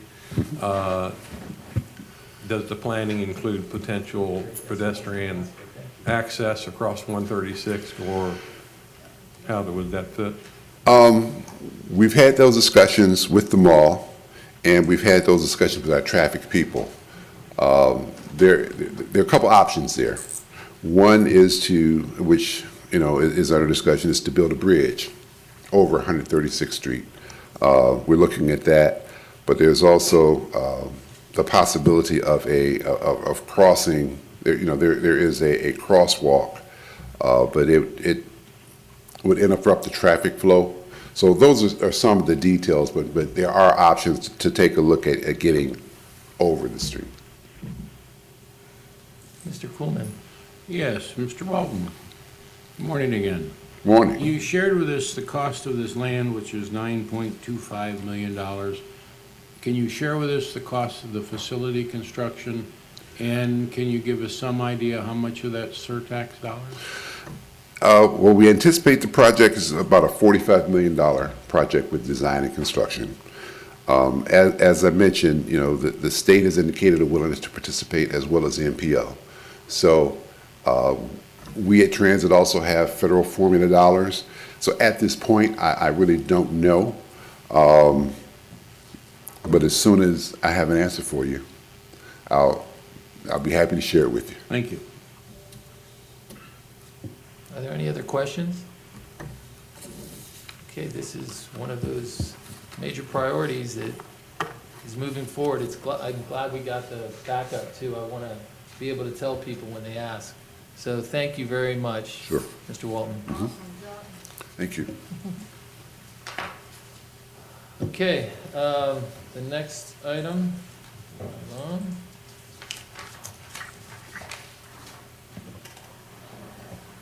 We have Brian Koletka, Department of Transportation Policy, MPO, and Mr. Todd Brower with the White House Group that are going to present. Good morning, Mr. Chair and board members. I'm just making sure you can hear me okay. Yes. Okay, fantastic. Can I? Yes, ma'am. I'm so sorry. Before you start, your presentation does not appear to be queued up.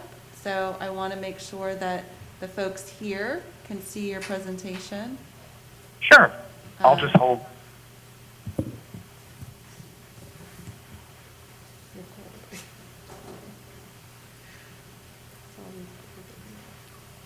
You may feel free to introduce yourself, but I just wanted to make sure that you knew that your presentation is at the moment not visible to the Oversight Board members. Yeah, I think on the agenda it was listed as timeline.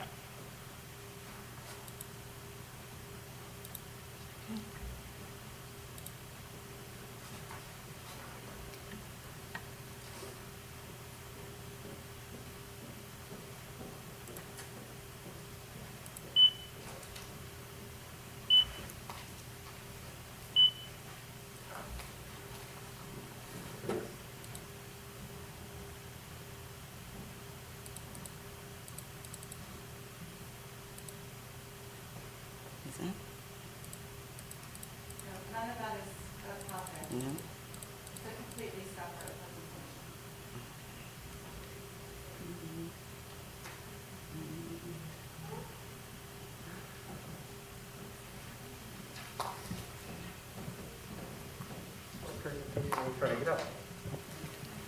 We have. The title of it is Timeline, sir? I don't have any, I only got the two. I have.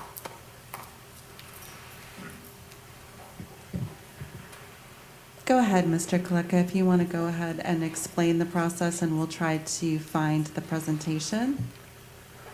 Sure thing. Thank you. As the chair mentioned, I am Brian Koletka, the Director of Transportation Policy for the Broward MPO. I want to first thank you for inviting me back to give a presentation.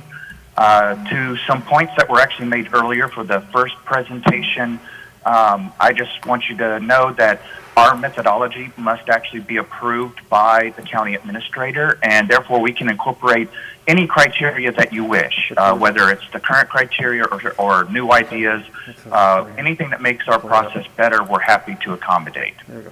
This morning, I am joined with Mr. Todd Brower, the Chief Operations Officer for the White House Group.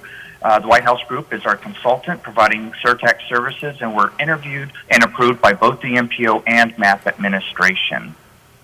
So today, we're going to take you through the process that was approved by the county administrator, and we're actively in. Our portal opened up today for submission of new projects for the municipalities today. We were tasked with four main tasks. The first was to develop procedures and a process. It's a new process that is new and outlined in the Second Amendment that was recently put into force by the adoption of the municipalities, the county, and the MPO. Task 2, which is to rank new municipal capital projects.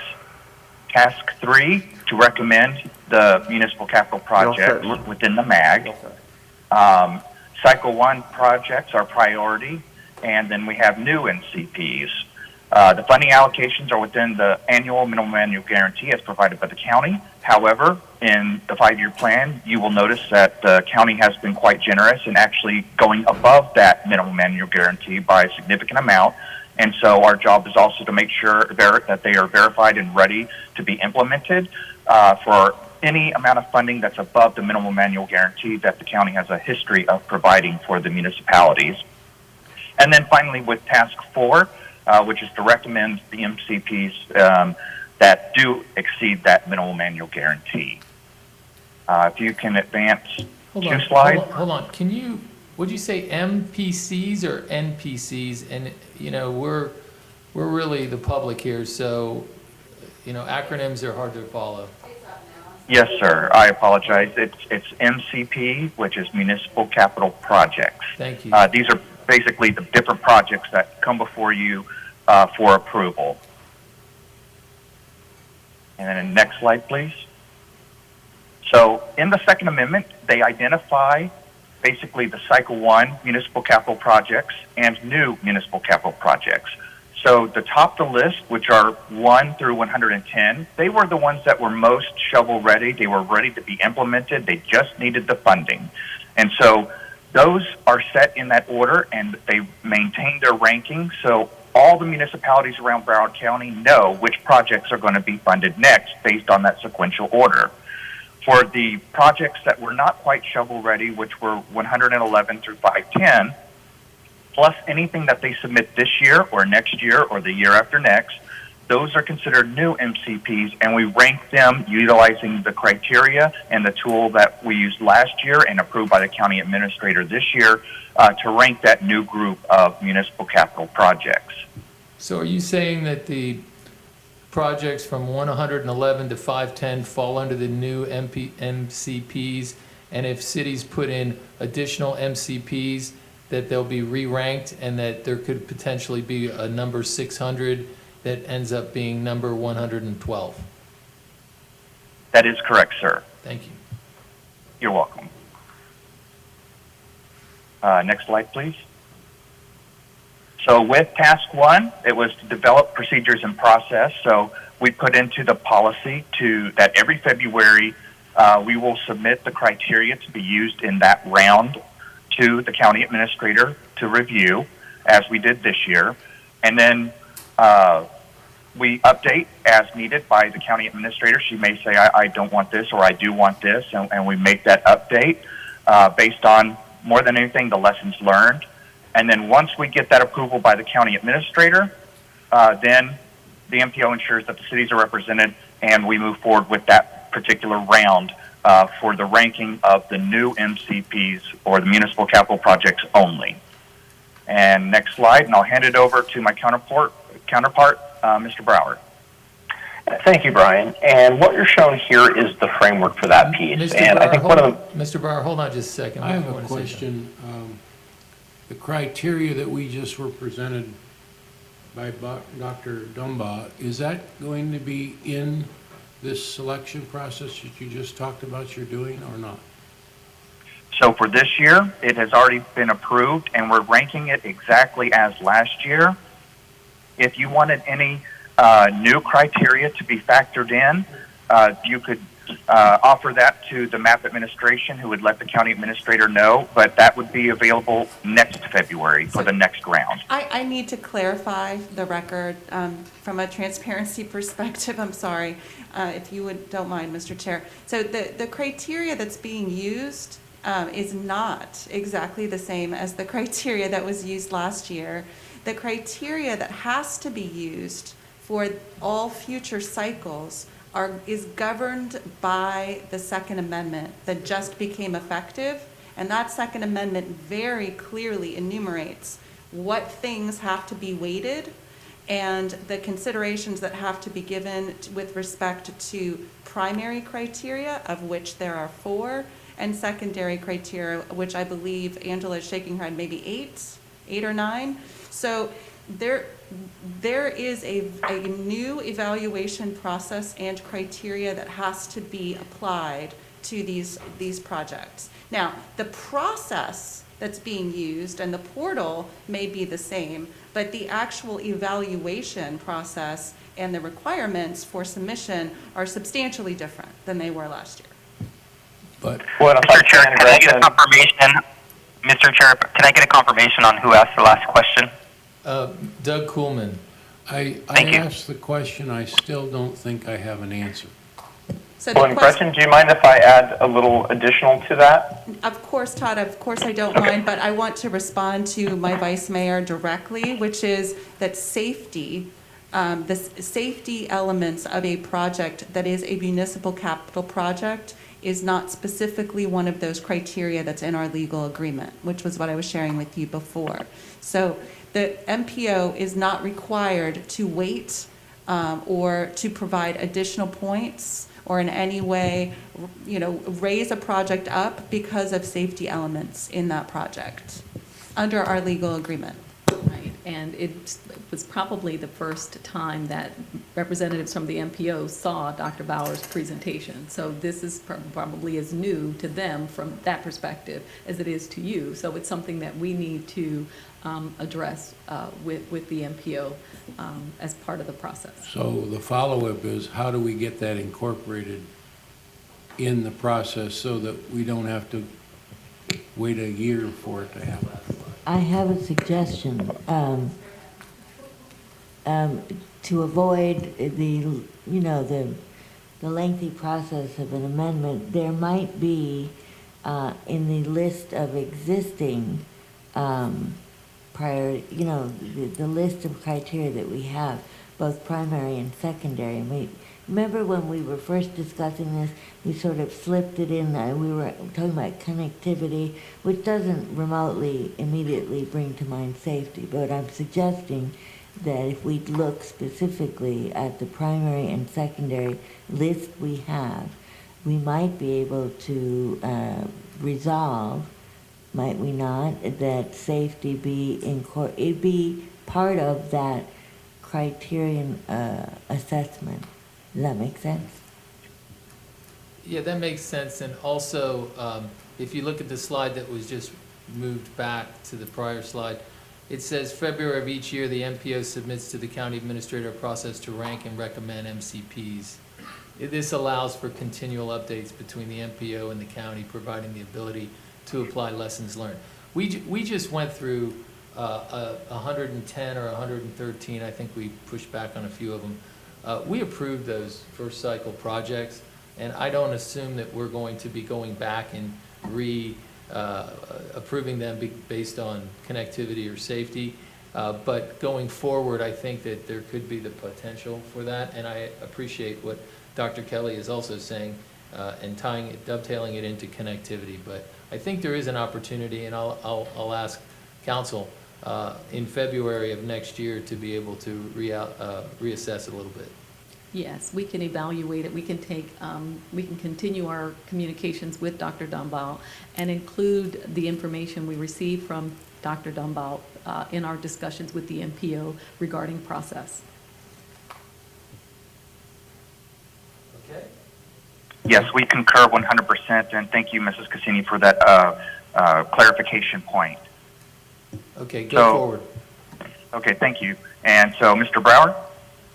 Yep, wonderful. So This is the framework of task number 2 of ranking the new MCPs. And so as Brian had mentioned to you earlier, the application period actually opened today, which is done through an online portal. We did training with them yesterday, introducing them to the new portal, getting them adapted to it, as well as also introducing them to the evaluation tool. Now, what Brian was really referring to as to what hadn't changed was the evaluation tool, the initial framework for which we use for the evaluation and the ranking of the project. So right now that is stationary with all of these other elements then being added in that are outside of the automated tool that was developed initially. So absolutely there are additional evaluations that we can look at, and I will also mention that as one who developed the MPO C-SLIP process, which is the Complete Streets and Other Local Initiatives evaluation tool, that did include safety. So just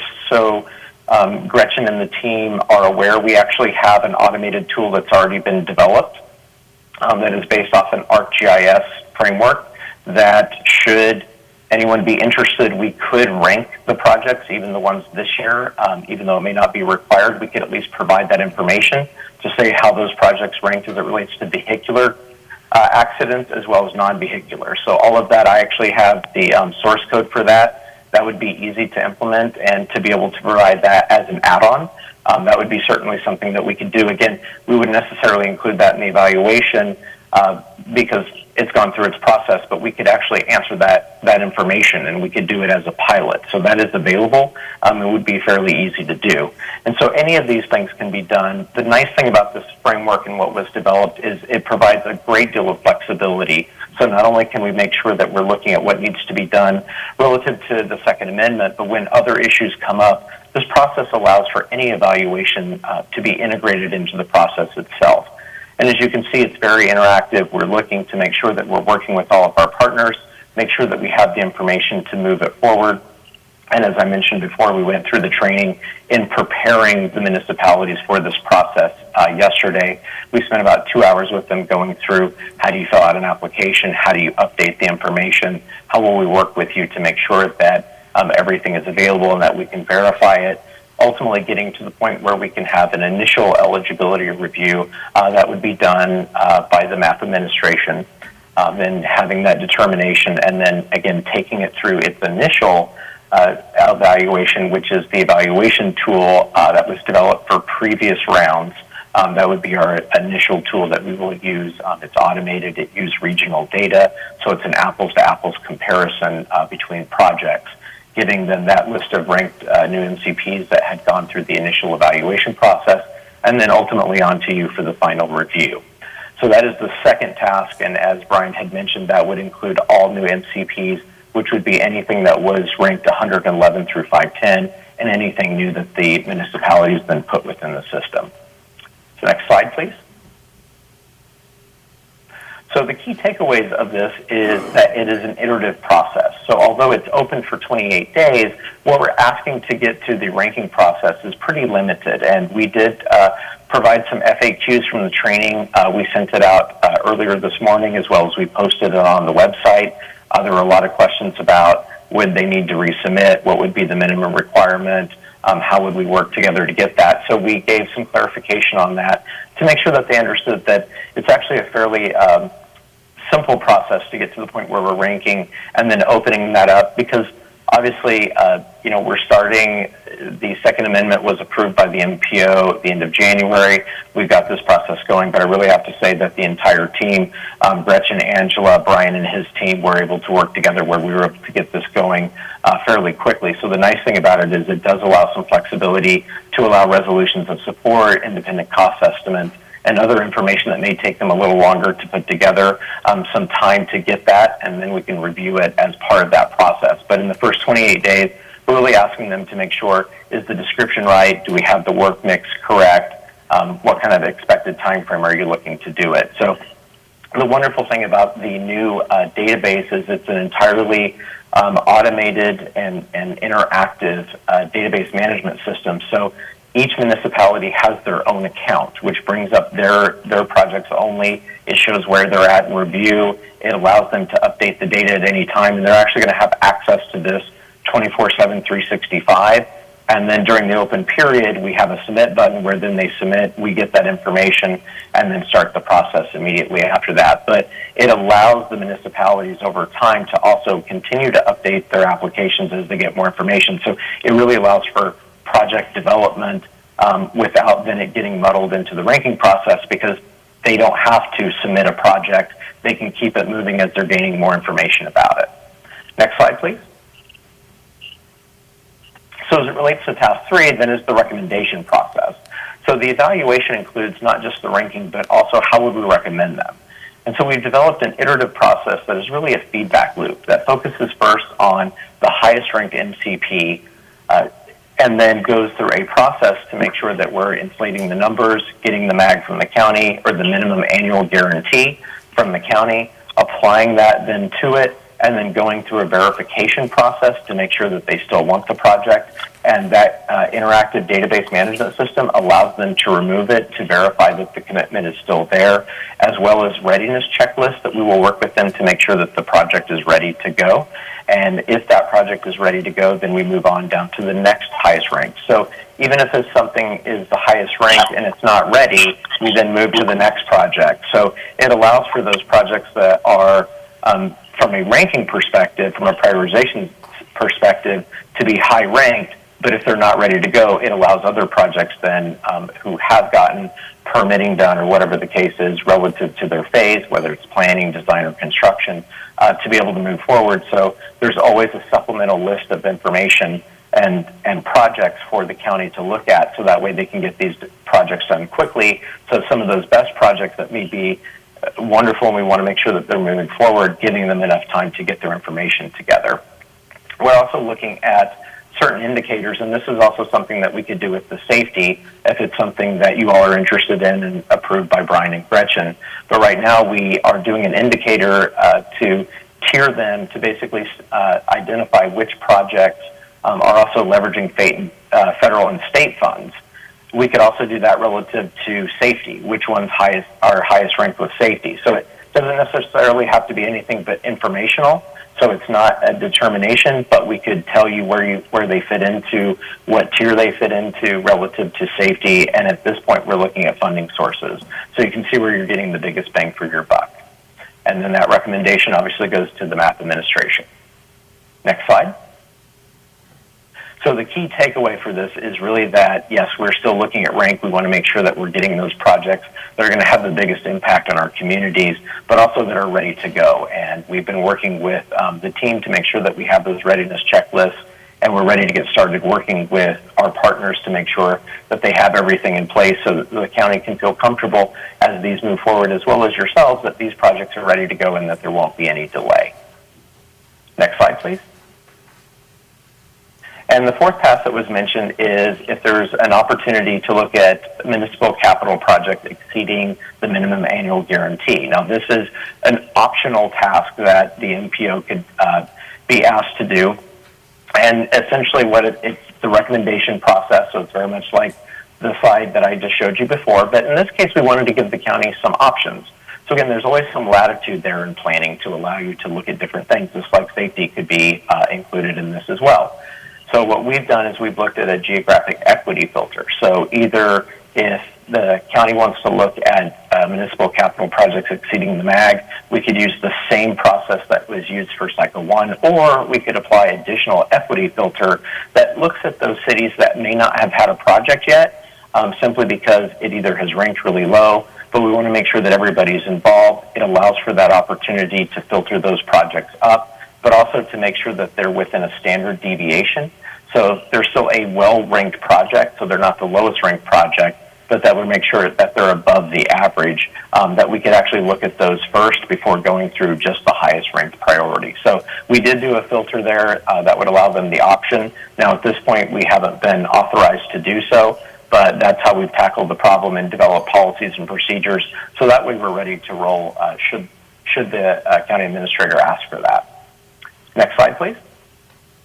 So bringing it all together, we have gotten started. So we have done the training yesterday. We've got the portal open. We have municipalities already interacting with it. We're working with them to update their information. So all the projects that were 111 through 510 They're starting to go in there already, update the information, anything that they had developed over the last year, they're inputting, as well as starting to submit new municipal capital projects. So the period opens now today. We're looking at closing the initial part of it for the ranking on April 22nd, but we're going to give some opportunity too to allow them to provide resolutions of support as well as independent cost estimates, because it does take time to get these things together. 28 days isn't a lot, but 28 days is certainly enough for us to get a feel for what's the description of the project, what's the work mix, how long do we think it will be, and then basically working with them through July to make sure that we'd have everything to feel comfortable recommending it, that it's ready to go. And so that process is going to go in parallel. We're going to start with the Cycle 1 projects. We'll start that within probably the next week, which will be with the readiness checklist, and start interacting with those projects that are the highest ranked until we basically have identified enough projects that would fulfill the minimum annual guarantee. So we'd have those Cycle 1 recommendations, we think, by May, and then we would look at if there is a need for new MCPs to be recommended, that we could actually take out to July and give enough time for us to review the information. So Brian, I'll turn it back over to you. And next slide, please. Thank you, and I just want to take this opportunity to thank Mrs. Wallace and Mrs. Cassini. You know, Broward County is our customer, and they could order what they want and we could take care of it, but they have had a hands-on approach. They're highly intelligent. They have truly made this a fantastic premium process to deliver Surtax projects to our local municipalities, and so we thank them for that. They have been it has been a pleasant experience, and I honestly feel that the MPO and Broward County have never had a better relationship. It seems to be working out synergistically for the better of our community. Next slide. So here is our contact information. If you wake up in the middle of the night and you say, "Hey, I wonder about this," you can feel free to send an email or give us a call. We remain available for any of your questions. Does anybody have a question? Mr. Allen? Yeah. Go ahead. Mr. Chairman,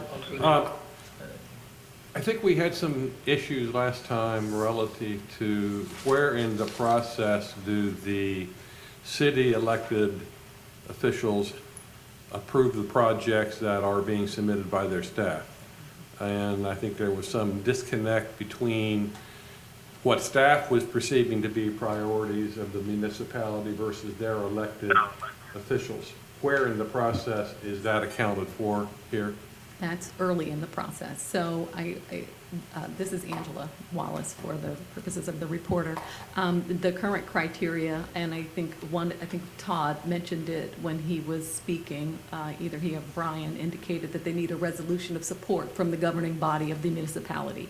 And so that's part of the application process when the project is being submitted to the MPO, and it's also required throughout the process. So when this municipality submits the application, part of that application is a resolution of support. But it sounds like the way this is being designed is it's an interactive process between, they submit some information, we get back to them, or the consultant or MPO staff gets back to them on clarifications and issues like that.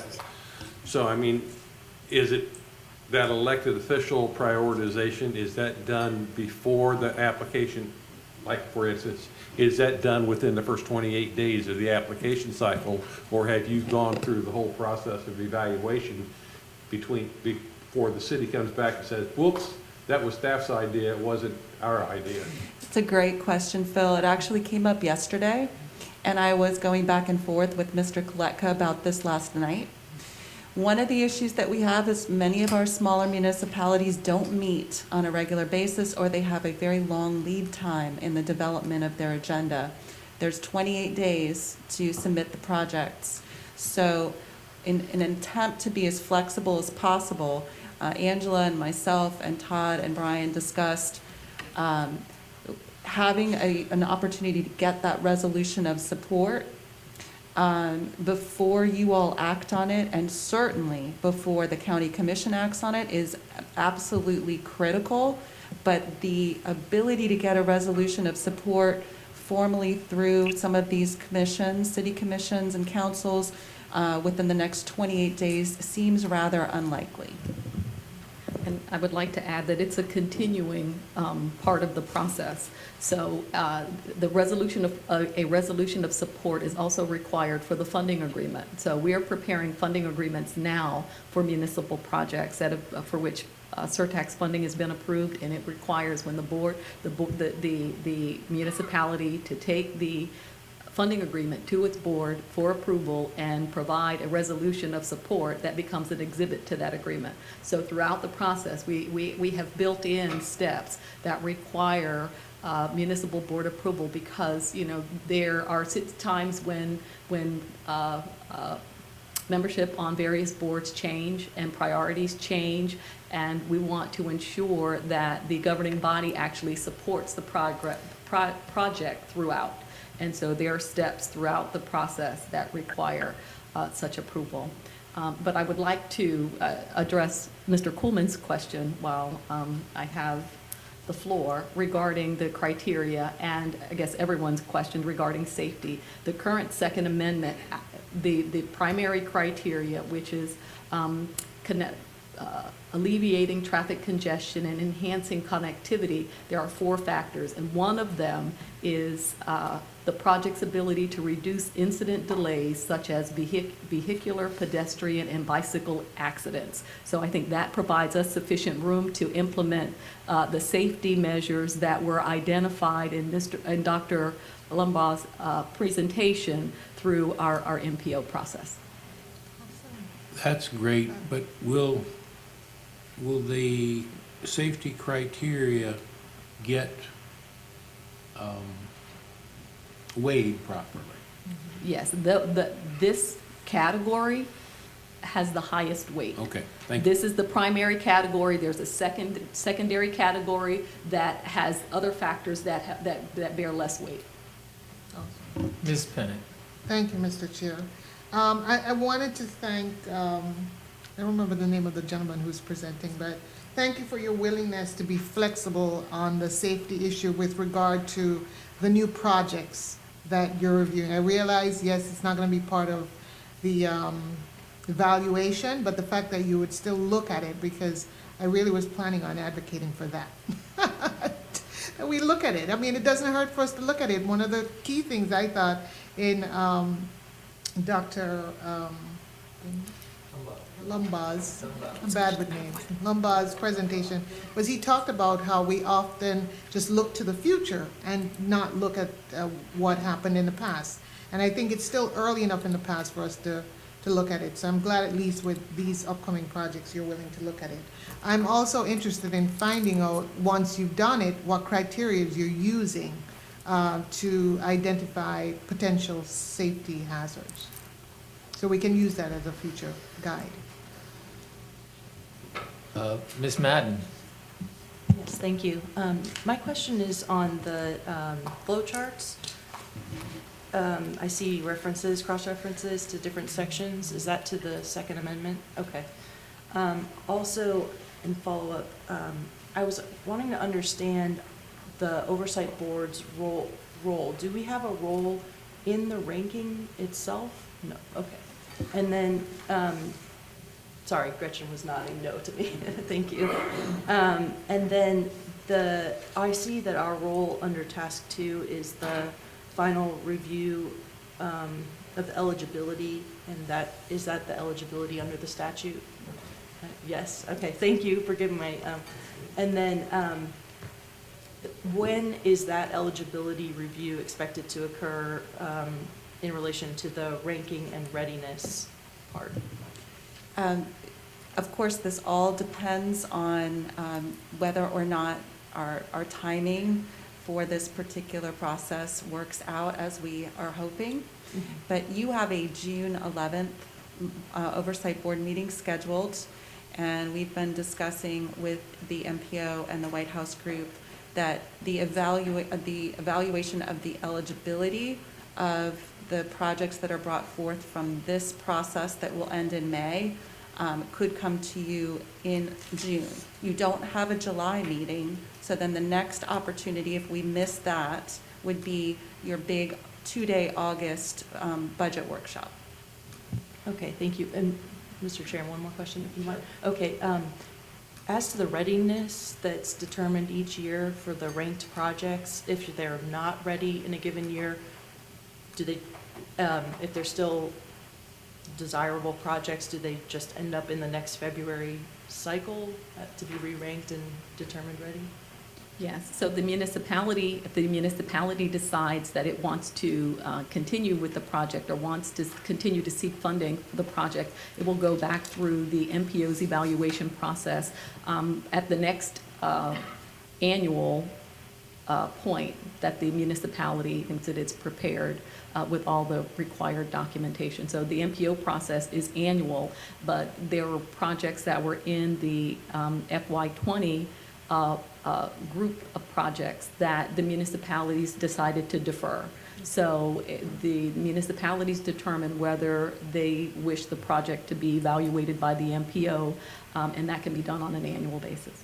Okay, thank you. Thank you, Mr. Chair. You're welcome.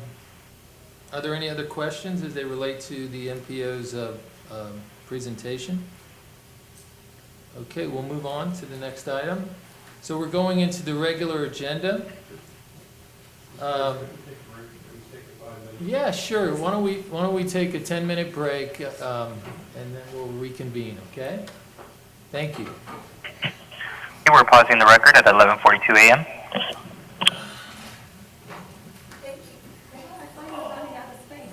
Good call. Some more paper for your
Tape on, are we going? Okay, the time is now 11:55 a.m. and we are back on the record. You may proceed. Okay, thank you. Okay, on the first item of the regular agenda is the motion to approve the minutes. I need a motion. So moved, Mr. Chairman. Thank you. Is there a second? I'd second, still out. Is there any discussion on the minutes? Hearing none, all those in favor? Aye. Aye. Aye. Right. Those opposed? The minutes are approved. The next one is the selection of the chair and the vice chair. A little bit of background: when the Oversight Board established its own governance documents, the bylaws, early on, we decided that even though the terms of our appointments were 4 years, that we would select a chair and a vice chair every 2 years. So I understand from Ms. Wallace that we can serve consecutive terms, but since the terms expired in February, it's time for this group to speak out about who the next, what's next for Mr. Kuhlman and myself? Oh, what's next for myself and Mr. Kuhlman? So, is there any discussion? Because at this point, we can entertain motions. Mr. Chairman? Yes, I would like to make a motion. Well, I should explain. I've thought about this when I heard that that was coming up, and I wanted to, I don't know how he feels about it, but I wanted to suggest that Chairman Hooper continue. I know it's a lot of work, but I have 3 reasons I'd like to suggest that as a, I can hear. oh, it's not. I forgot to take the mask off. Living in a muffled world. I have 3 reasons I would like Chairman Hooper to consider serving again for 2 more years.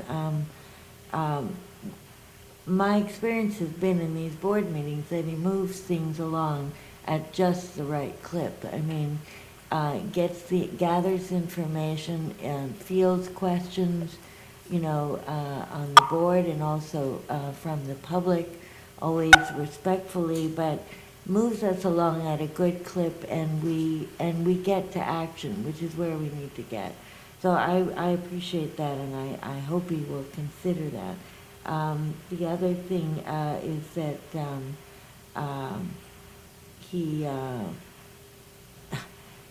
he does this with a great sense of humor, and in these days we need a sense of humor, I believe. And I mean, for instance, today, asking a speaker to explain acronyms, I mean, there wasn't any joke there, but it's true that we need to be reminded, or the public needs to know what is an MCP. And it's done in a very nice way, and I appreciate that. And I also think that just by doing that, you reminded us that we're here to serve the citizens, the residents of Broward. And I often find in the elections office, where I recently began working full-time, that sometimes when there's a jam up, it helps to be reminded that we serve the Broward voter and not a political candidate or a party or anybody other than the voter. So I think that's been really helpful here, and that's it. Mr. Chairman? Sorry, Mr. Allen. Yes. And then Mr. First off, Mr. Chairman, your performance over the first 2 years of this body has been outstanding. We appreciate what you have brought to this organizing committee. Certainly taking on the challenge of a newly created board and leading us over the last 2 years has been nothing but outstanding, and let me just congratulate you and thank you for that service. But I am of the opinion that a circulation of the chair is in fact something that we should strive to do, just so that this body, as a body politic, if you will, I mean not politics per se, but body politic, needs to have the growth that can possibly come by change in leadership, et cetera, going forward. So I would suggest that we do have open the floor for nominations for the position of chair. And I would like to hear if anybody else agrees with that position. Mr. Frazier, you wanted to speak? No, I was just going to second her nomination, Dr. Kelly's nomination of you as chair. I understood her to be making a motion. I'm not sure. Were you making a motion? I was. I'm moving that he continue for 2 more years. I would like to say, I've thought about this a great deal, and I feel that the first 2 years of this body there's been a lot of adjustment, a necessary and very understandable adjustment to, what exactly does the law say we can and we can't do, and there's been a growth period for all of us in that. I don't know, as I said, I haven't spoken with him. I don't know that he's interested in another 2 years, but it seems to me that like presidential politics, a 4-year term is in some ways better than a 2-year congressional term. It is my opinion. The other thing is that we do have 2 members of this board. I believe it's Allison and Shay who are not present, and they may have something they want to. They may be interested in either serving as chair or having an opinion on this. Ms. Pennant. Thank you, Mr. Chair. I just kind of want to underscore what Dr. Kelly and Mr. Fraser said. I too feel very strongly about Alan remaining chair. I really admire his strength when it was needed, and his sensitivity when needed, and his intellect. I think that because this is still a fairly new board, and we've had to go through this growing period for 2 years, I can hardly wait to see what he will do in the next 2 years, being more versed at this job. And so I really want to second whatever that nomination is. And even though I can appreciate the idea that new thinking and leadership sometimes is necessary, I think we're all leaders at the table. We don't necessarily have to wear the hat of chair to lead, and so our voices can still be heard. By virtue of being on this oversight board, we're community leaders. And so I just think that if it's not broken, we don't need to fix it. That's not one of the things we need to fix. And you've done an extraordinary job, Alan, and there's a lot of respect on this end of the table. If I could make a comment, I hear you, Phil, but because it is a new board and Alan has done such an outstanding job, it's a whole learning process for all of us. I think he should continue in that role. Oh my gosh. So I want to, first of all, Phil, thank you, and Thea, and all of you, Consuelo and Ron. And even if I wasn't the chair, I would say the things I say, and I would try to act on the best interests of the public. So if someone else were the chair, I would still try to participate in as meaningful a way as I would if I were the chair. The chair basically just runs the meeting, follows the agenda that our great staff has set for us. And the only thing I try to do is kind of listen and let everybody speak first. I've learned that from other boards, but I'm very touched by the things you guys have said to me. And I find that you guys are very committed and leaders in our community. And so I would say that any of the folks that are sitting at this table could be the chair just as easily as myself. And you would learn how to be the chair just as easily as myself. So I appreciate everything you said, and I defer to this board. I'm happy to continue to serve as the chair, but I think anybody at this table, including Shay and Ms. Love, would do a phenomenal job as chair. So thank you very much. I appreciate that. I think, but I got to kind of defer, but I guess let's call for a vote and I'll abstain.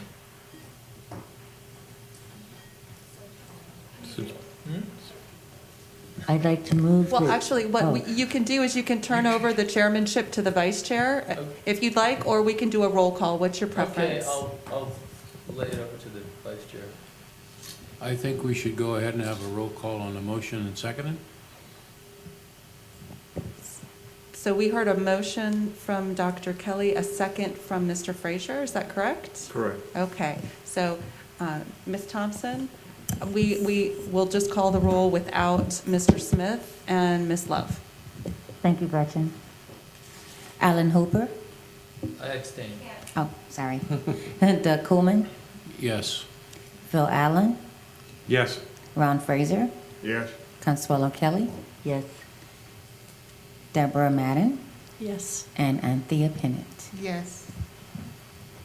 Okay, thank you very much, everybody. I really appreciate it. And on the next item of business is to elect to make a motion and to elect a vice chair. So would someone like to make a motion? Mr. Chairman, I'd like to nominate Doug Coolman as vice chair. Do we have a second? I'll second. Okay, do we have any discussion? Okay, so can we do I another? guess Go ahead. The motion would be to close the nominations. Oh, okay, great. So can we have a roll call on Mr. Coolman's Sure. vice chair? Alan Hooper? Yes. Okay. Phil Allen? Yes. Ron Frazier? Yes. Consuelo Kelly? Absolutely, yes. Deborah Madden? Yes. And Anthea Pennant. Yes. Thank you. Okay, thank you, everybody, and we'll move on to the next item. So there were, how do I want to do, okay, you've given me a little script here. Before we get into action item number 3, I would like to make sure that all of the municipal representatives that need to be available to speak on these items are on the line or are physically present. Are the representatives from Lauderdale by the Sea on the line, Parkland and Pompano Beach? Yes, they are on the line. Great. Okay, so we're going to start on item number 3. We're going to take these requests one at a time, and we'll ask for a motion on each of them, okay? Ms. Cassini, I believe you have a few slides to introduce item 3 and provide some context for how we got here. And for full transparency to the public who may not have been involved in the first cycle of municipal surtax projects that were reviewed by this body in 2020, all throughout the COVID-19 pandemic, the surtax program just kept going. Gretchen, why don't you take us through the slides, and Ms. Wallace, I'm going to ask that before we take action on any of these requests that you advise us on the record that these conversations are legally permissible. Okay. Your turn. So thank you very much, Mr. Chair and Oversight Board members. Just a bit of background on how we got here, as Mr. Hooper indicated. The municipal projects that were contained in the 2018 surtax plan that was approved by the voters constituted a little over $3 billion.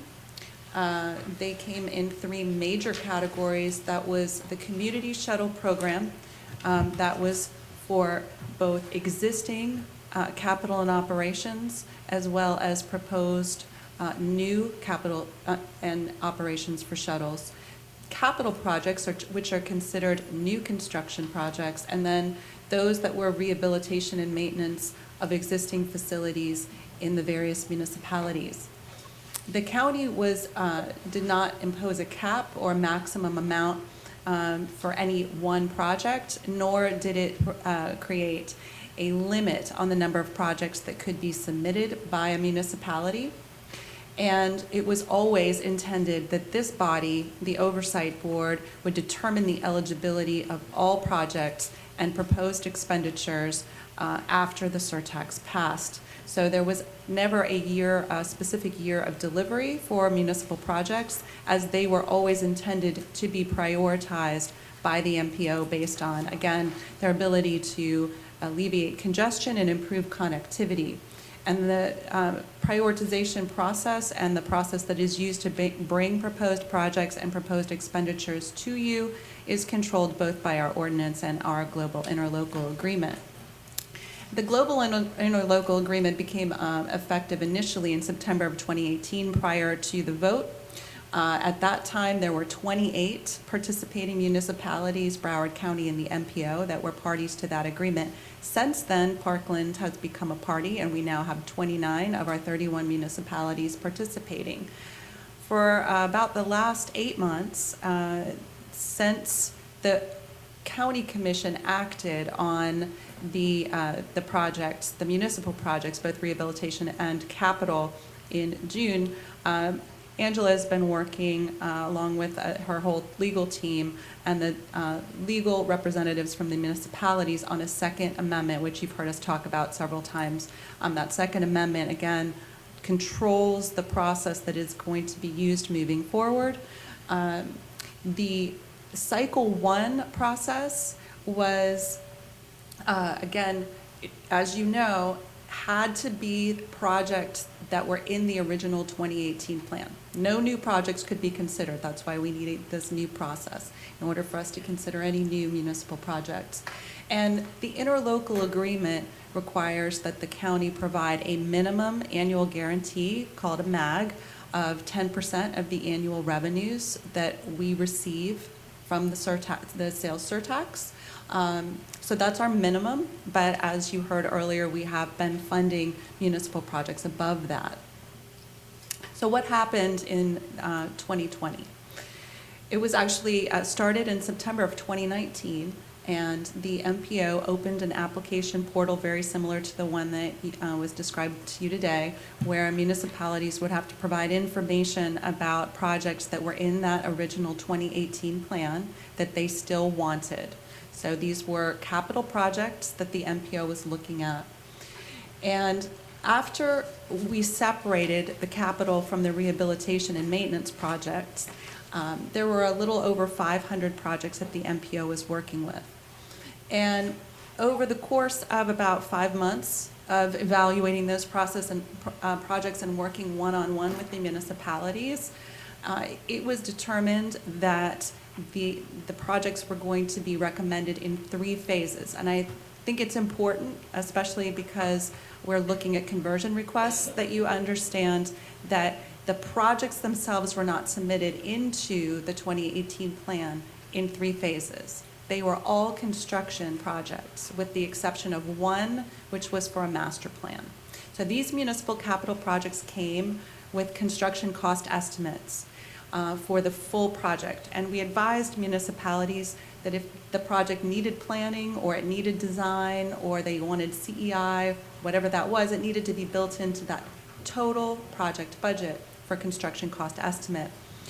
When the MPO determined that they wanted to utilize this process for bringing forward capital projects in phases, they met with members of Broward County staff, and it was determined that 3% of the construction cost estimate was reasonable for planning projects, while 12% of the construction cost estimate would be appropriate for design. Today, you're working with exclusively design phase projects that constituted 12% of the original construction cost estimate. When the MPO presented the list to the public on February 28th, there were 110 projects on the list. Projects that were construction ready were ranked highest. So 1 through 33 on that list were construction projects.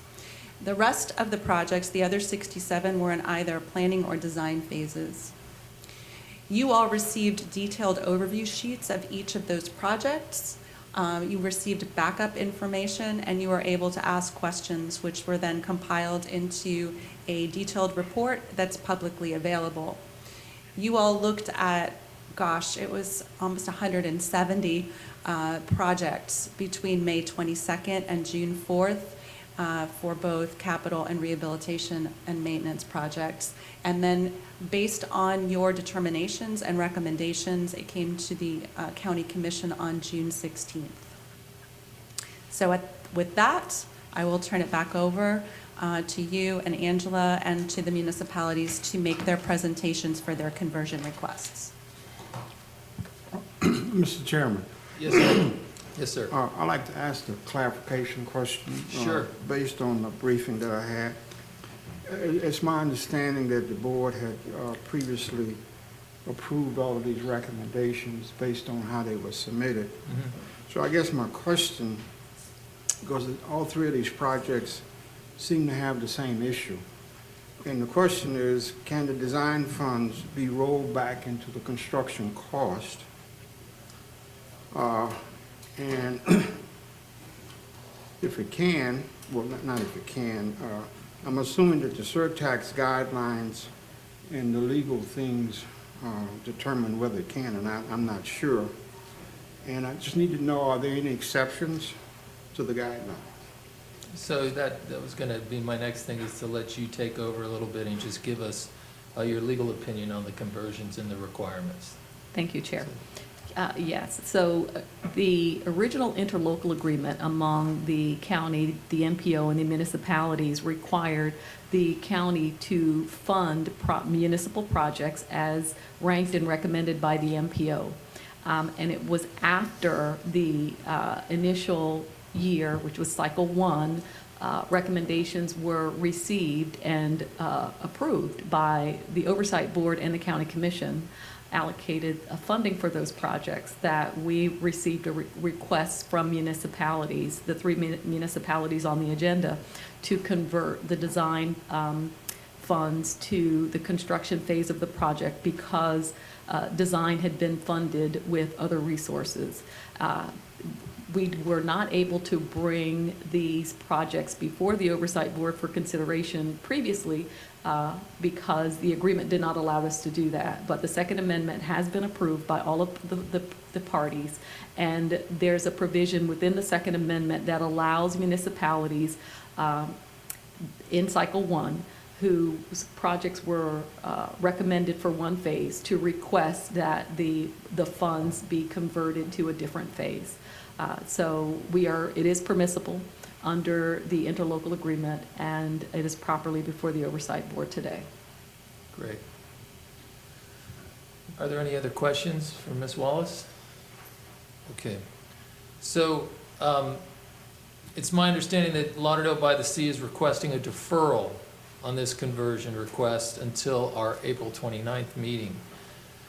Can the representative from Lauderdale by the Sea please unmute your line, identify yourself and your position with the town, and state your request to the Oversight Board at this time, please?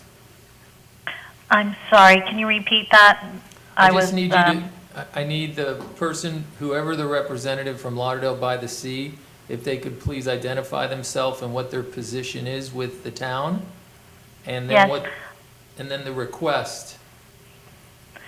My name is Linda Connors. I'm the interim town manager, and our request is to defer this until the next meeting. We're in the middle of public participation. We've gotten extensive public participation on this project, and we just would like to finish the public participation before we ask for any requests. Okay, thank you. Would anybody like to entertain a motion to accept the request by Lauderdale by the Sea to defer the conversion until our next meeting, which would be April 29th? I so move, Doug Coolman. I'll second. Is there any discussion on Lauderdale by the Sea's request in the motion? Okay, hearing none, I think we can just do a yea or nay. All those in favor of Mr. Coolman's motion say aye. Aye. Aye. Those opposed? Okay, the motion is accepted and the request to defer by Lauderdale by the Sea. Thank you. Thank you. Okay, now, is there a representative from Parkland Could you state your name for the record, your position, and walk us through your city's request?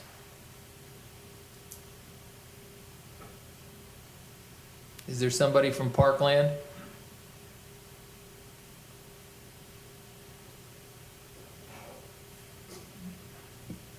Mr. Chair, let me reach out because Okay. they did register and they were on the line earlier. Can I jump to Pompano? You can jump to Pompano. Okay, if someone wants to try to text them or call them.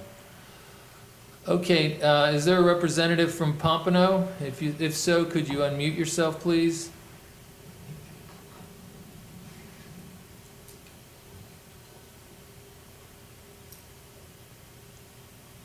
Okay. All right, I guess we'll reach out to both of them. In the meantime, we're gonna have pizza. No, I'm kidding.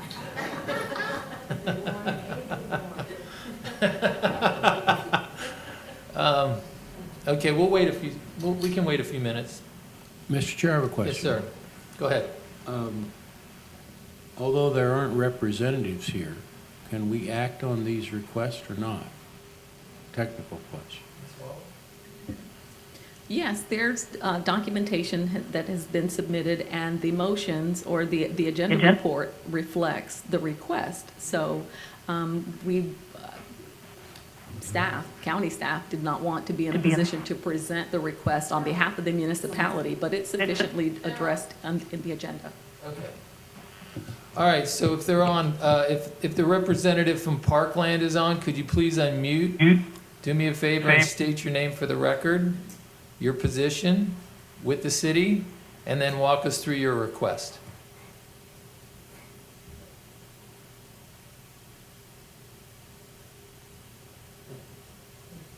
Okay, is the representative from Parkland on the line, and could you unmute?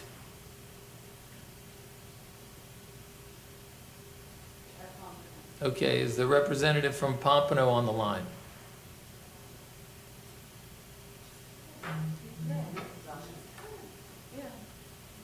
There must be some kind of technical difficulty.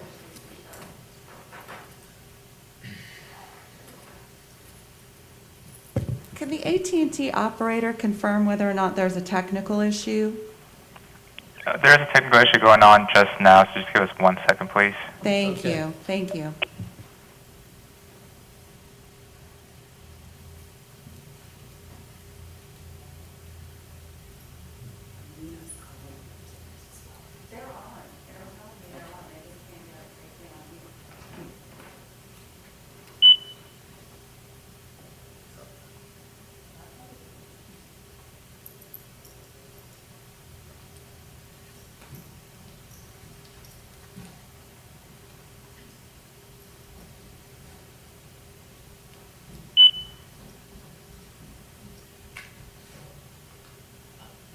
While we're waiting, ask a question to council. Earlier you described that the amendment to the interlocal was just recently approved by Parkland.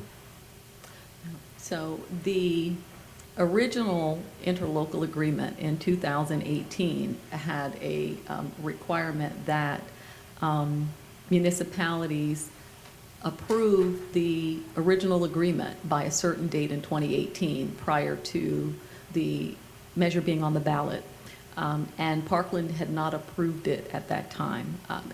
So part of the reasoning was it was the municipalities lending their support to the ballot measure and the county committing the 10%.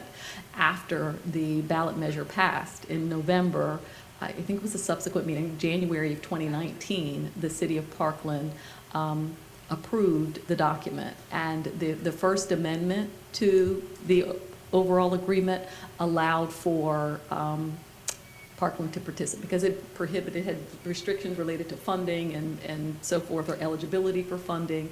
And the First Amendment allowed the city that adopted the interlocal agreement later to participate in the first cycle.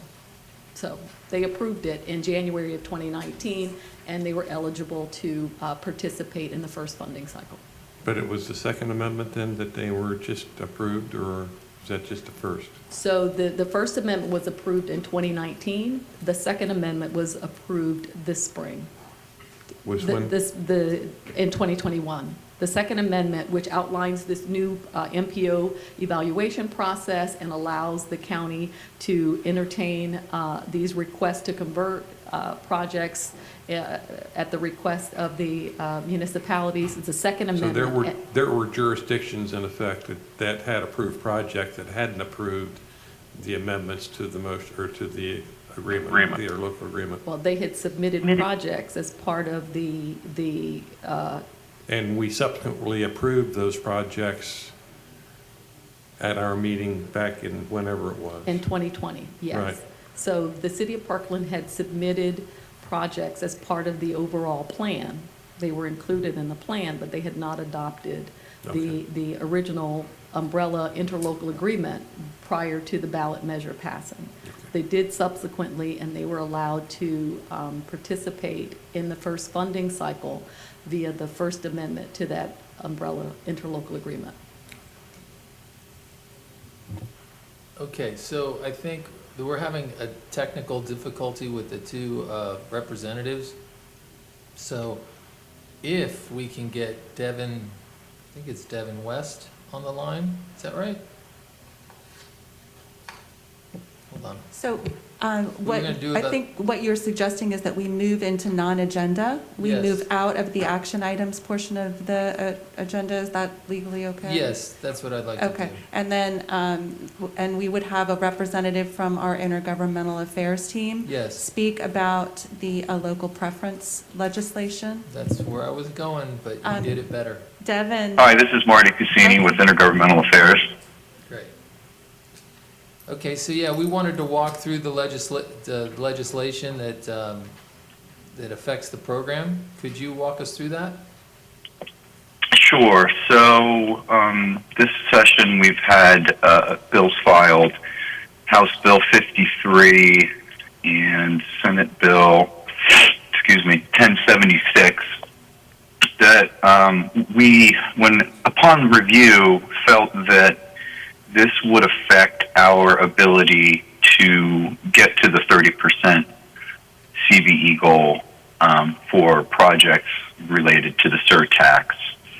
We have been in discussions with both sponsors in the House, DeSeglia, and sponsors in the Senate, Broder, relating to how this would affect our goal relating to projects moving forward. The bill basically says that any money that is state appropriated or locally appropriated would not be subject to a preference and would also not impose a penalty during the bidding process based upon geographic locations of companies or headquarters. When speaking with the proponents of the bill, we have learned, and I can tell you that I've actually been on the phone with Sandy Michael McDonald from Small Business and also with proponents of the bill who are trying to work out different language as I've been listening to this meeting. The intent of the sponsor is not necessarily to prohibit preference, but to really avoid penalty for people that aren't within the geographic area. We are continuing these conversations with them. We are still opposed to the bill in its current form. There will be an amendment filed next week based upon my conversations today. And we are continuing to monitor this to ensure that this won't affect the CVE goals moving forward on the surtax. Can anyone hear me? Yeah, yes. Is that Mr. McDonald? Representative from the city of Pompano Beach. Oh, fabulous. So right now, if we could just ask that you remain on the line. We moved to a different item while we were trying to resolve the technical issues. So just please remain on the line. I shall. Thank you. Ms. Pennant, Ms. Pennant, you want to make a comment on? I just wanted him to explain that piece again, where you're saying the issue is not that they're trying to prevent the 30% participation.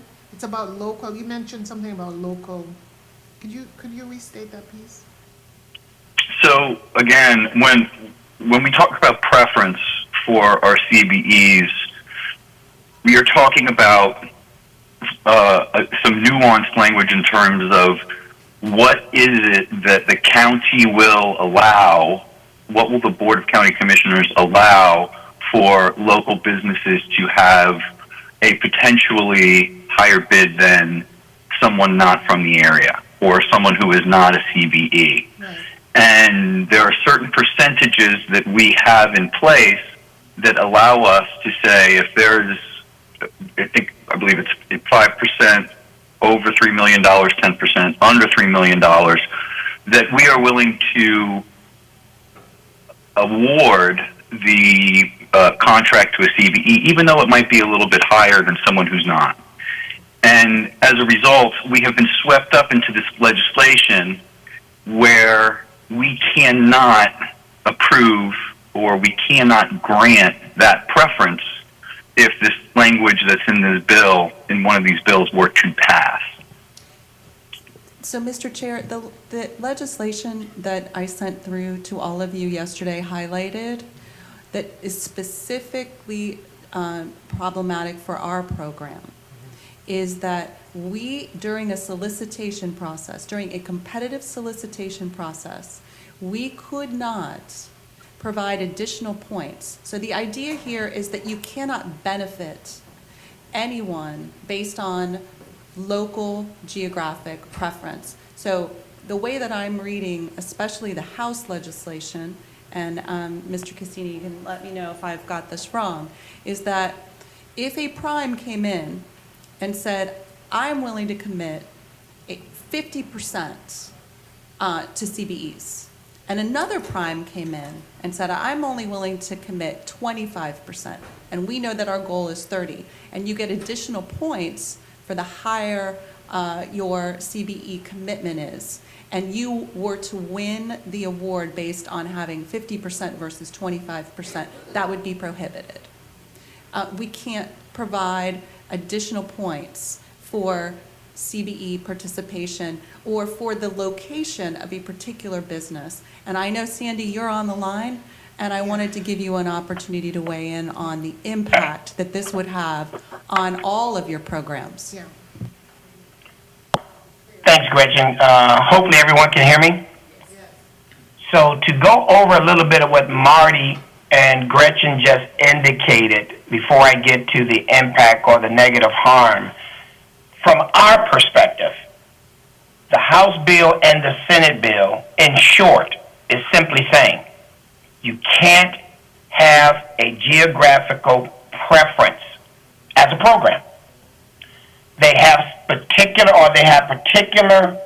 indicators of how they describe preference, all which currently go against the purpose or the spirit and the intent of our program.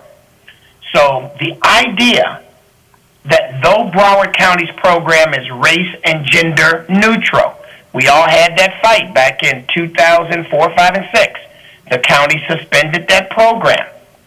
The county currently says if the business is in Broward at least 1 year, if the personal net worth meets that of the federal government program, $1.3 million or $2, not counting the primary residence, and then we have revenue levels.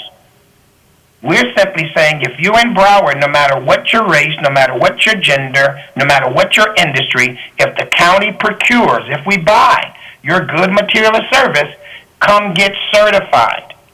The advantage of being certified is that in different levels of our program, and I'll just focus on Surtax, we want to make a commitment for eligible projects.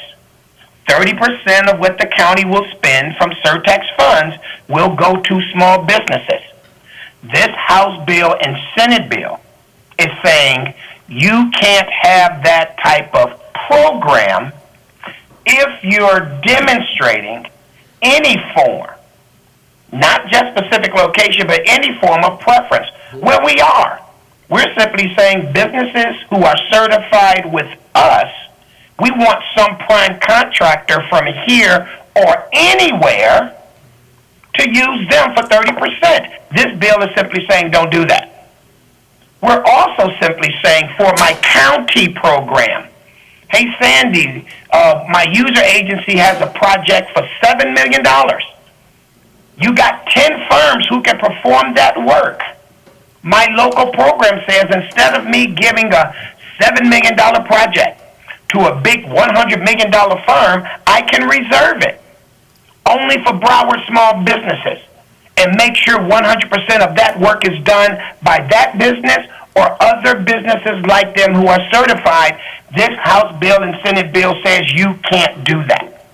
So even though when you look at it, and Mr. Cassini and I have been in conversations this morning and yesterday and in other days, even if folks start soft shoeing on the idea of not giving preference points but not penalizing at the same time, no matter what the soft language, the bills as written go against any local preference, however you define it, or geographic program, and the negative impact for Broward, if it's true that 89% of the businesses in Broward are small by 20 employees or less, and if we're truly coming out of COVID, and if Surtax, the expansion of the convention center, the activity at the port, Mark Gale's upcoming projects at the airport, if my traditional county janitorial contracts, security contracts, are the way to get the small businesses back to work in Broward, even when prime contractors in the county, in the state, or outside the state win, if there's a requirement to have some local use, my economic impact not only stabilizes, but it begins to grow and regrow or put our county back where it was pre-COVID. So again, we believe any legislation or any bill that speaks against being able to carve out opportunities for local participation, and the biggest inks for this is they're no longer talking about when you just spend state money. They're saying when you spend your own money. Have no local preference, and yes, have no local preference and you can't penalize. So that's why we have an issue with both of these, House bill and the Senate bill. Can I ask, where did this legislation come from? I mean, it seems kind of strange. The Associated Builders and Contractors have been going after this for years. In 2017, they imposed the prohibition on local preference programs anytime the state of Florida brought 50% of a project.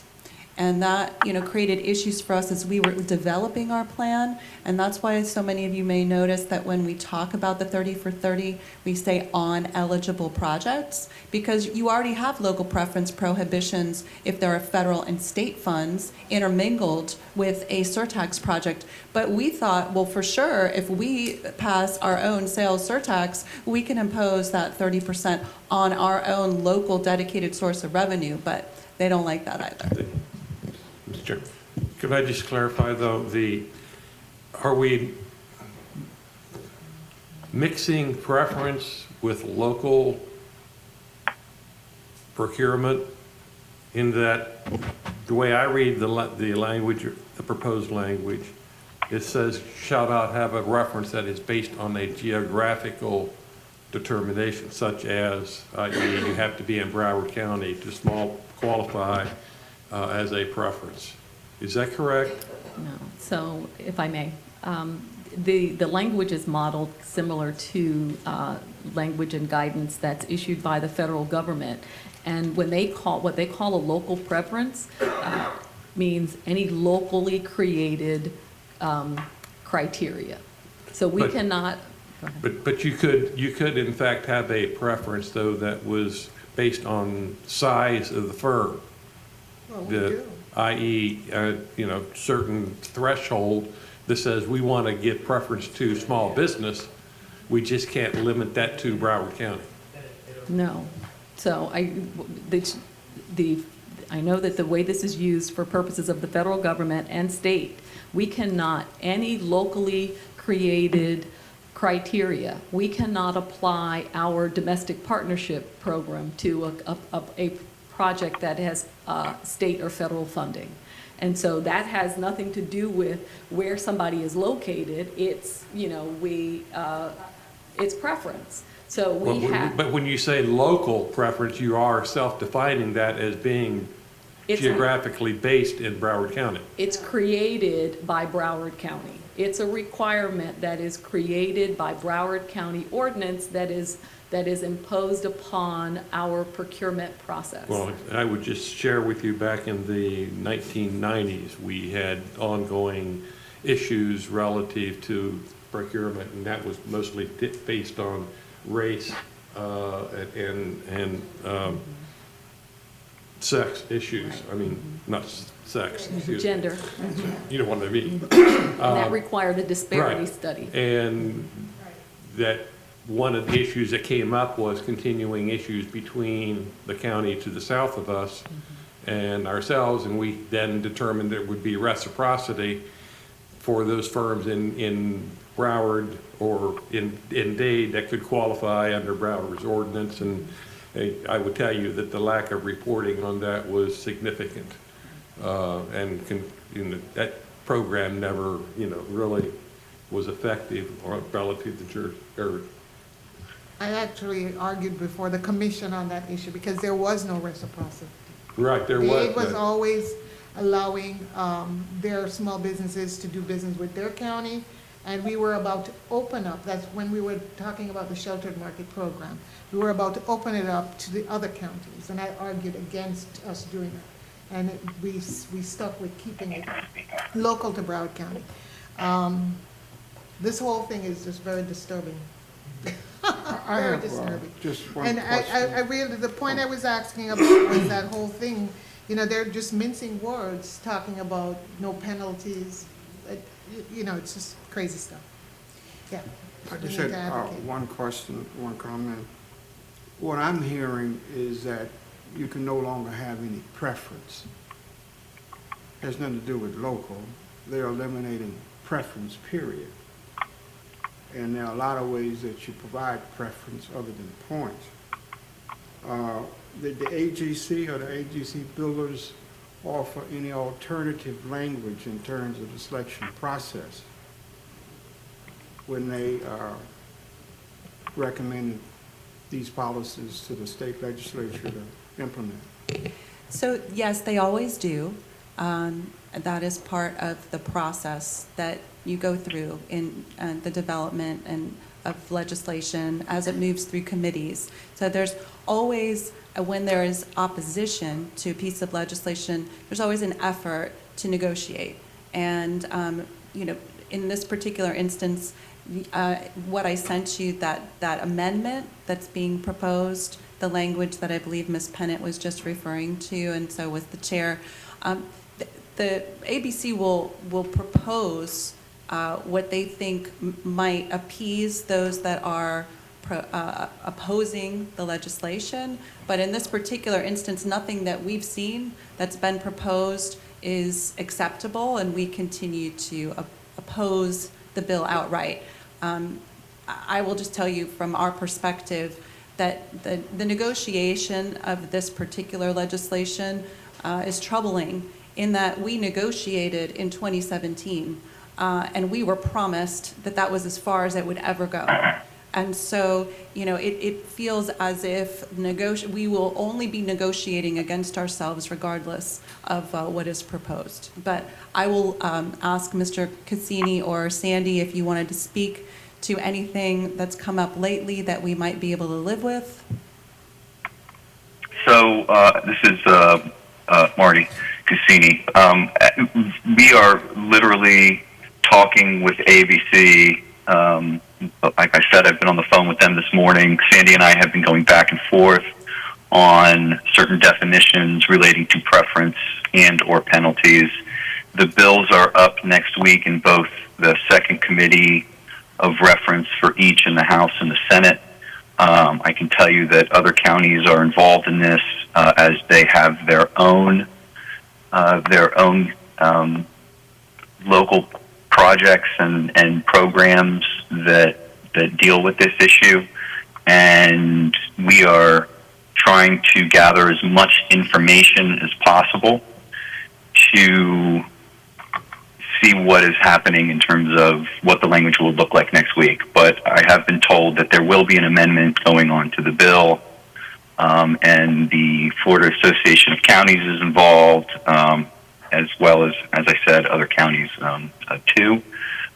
We will be happy to keep Ms. Cassini updated in terms of those negotiations. But as she stated, the fact that they are now applying this prohibition to locally appropriated funds is unacceptable. And they have been told in no certain circumstances that that's our position. So one of the things I wanted to ask Sandy about, if it's okay, is there anyone other than the counties that is opposing this? I mean, do we have business leadership? Do we have business associations? Are there primes, or are there any construction groups that aren't ABC that would come forward and assist us? Sandy, I don't know if some of the groups that you work with might be able to assist us. The answer is yes. I've been a part of an email all morning, actually all week. It started last week. And it's from Palm Beach groups, as well as our groups in Miami-Dade, as well as some as far as Orlando. These are business organizations. These are the black chambers. These are some prime contractors. These are other certified businesses. And these are even those who have their diversity studies, who are MBE and MWBE organizations. So, again, they too, no different than this conversation we're having with our Oversight Board. They're meeting with their lobbyists, their legislative groups and their teams, all of their political folks, to make sure from Palm Beach to Miami-Dade that everyone who represents small business programs and/or minority and women-owned business programs and/or locally preference programs all are aware that this, by the spirit and intent, does not speak well for those things that we do, no matter what our diversity studies, no matter what our documents or our ordinances, it doesn't speak well. So, again, I'm agreeing and tagging with each of those individuals that I'm on this email with, and it's just good to hear that those communities and those counties are also having this conversation and asking their elected officials and others to also make sure that they're making the necessary comments, they're putting the necessary documents in writing, and sending it to their elected officials. And I would also add that there are some organized unions that are also very interested in ensuring that this does not pass into law. I would recommend that maybe you get in touch with Kayreen in the Broward Workshop, because I think that they would want to keep that within the county as well.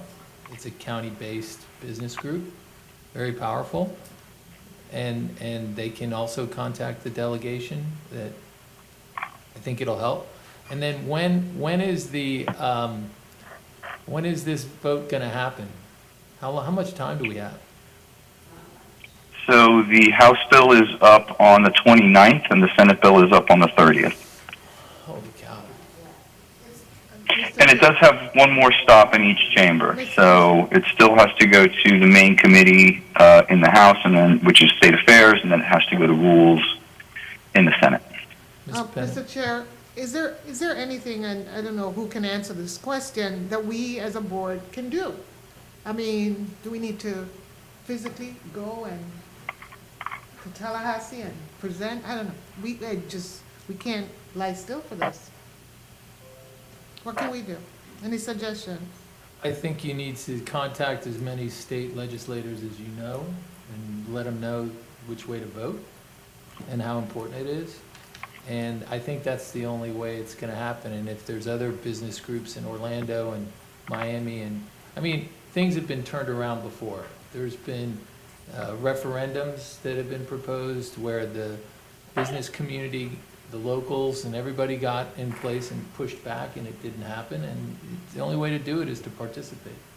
So if anybody on this board wants to make some phone calls, I know some folks on the delegation that I can call and ask to support our side of the bill. So, and just from a commentary standpoint, I find it incredibly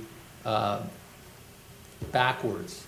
Okay, when our federal government can say that we don't want to use Chinese equipment or other stuff from outside of the United States that's not made in the U.S. and draw that demographic or geographic line, and then our county can't draw a geographic line to maintain investment within its own county. It just seems like it goes against the whole idea. So anyway, it's too bad. If I might. Yes. Go ahead. Well, I actually agree with that analogy, federal, and it's ridiculous that we can't use our boundaries or our borders that way.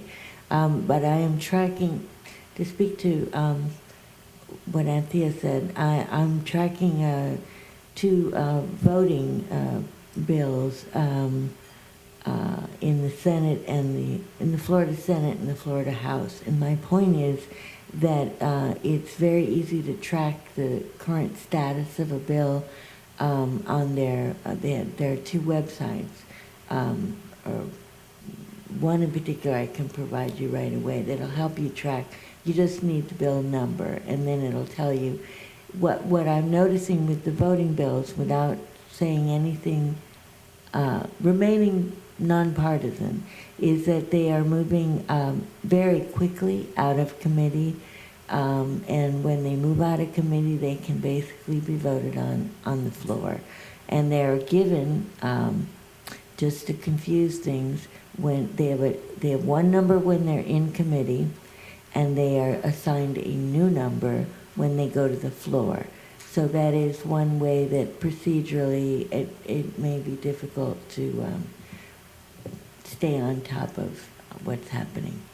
Mr. Chair and members, that's what we're here for, though, and so I don't want you to feel that you're going to have to independently track this. Right. We'll keep you up to date. We'll keep you informed of what's happening with this legislation and any other legislation that specifically impacts the primary goal of this program. So this is one of our foundational 5 main goals, was to ensure that the people who are paying these taxes benefit from these taxes. So we'll keep you up to date. So Gretchen, could you give us on the board the names of the legislators for Broward County on those committees? Because if it's in more than one committee, it's different people. Absolutely. We'll get you names and contact information. I know in the email that I sent you, we let you know which committees of reference the bills we're moving through. If they are successful and they make it through and it goes to the full floor, we'll be able to provide you with that information as well. Doug, question, Gretchen. Is it too simple to simply add to this bill exceptions for surtax in a county by a county? And they can write all they want, but as long as we accept ourselves out, who cares? We try that all the time. We draft amendments and place some amendments on legislation that say, a charter county with over 1.9 million people. That's one of the things that we're known for. I'm sure that our lobbyists are trying to get that done, but we've had that conversation. Yeah. If the focus of this legislation is us, we won't be successful in doing that. And I do believe that it may have to do with our surtax. Okay. We keep our fingers crossed. Do whatever you can individually, and then we'll also, if we can reach out to some of our business groups, that would be a great idea, and try to get the word out. Let's go back to the 2 items. I know that the representatives from Parkland and Pompano have been waiting. So I'm going to start with Parkland. If the rep can unmute and if you could state your name for the record, your position with the city, and then walk us through your request for conversion. Hello, good afternoon. Can you hear me? Yes. Thank you, thank you. My name is Tawande Johnson. I'm the Assistant City Manager for the City of Parkland. I'm also here with the City Engineer. His name is Christopher Moran. So we have two items we're bringing before you today. The first item, or the first request, is for the Loxahatchee Road Improvement Project. Now, this project is a reconstruction project from State Road 7 to the Everglades here on the west side of our city. There is a dividing line, which is about a mile of the roadway from 441 just west of Parkside Drive here in the city of Parkland, that's owned by the city of Parkland. The project itself is a combination between the city, the county, the DOT, and the MPO.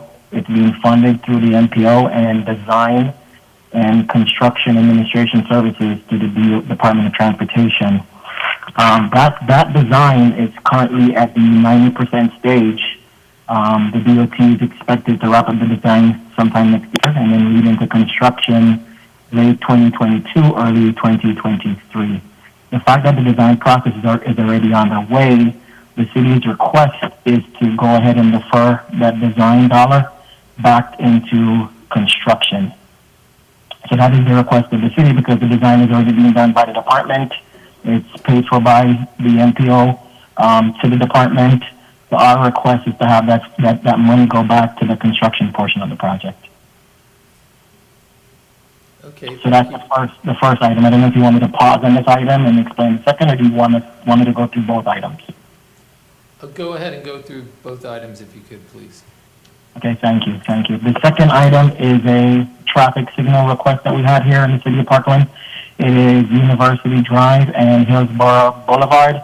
University Drive is owned by the city of Parkland. Hillsborough Boulevard is owned by the county.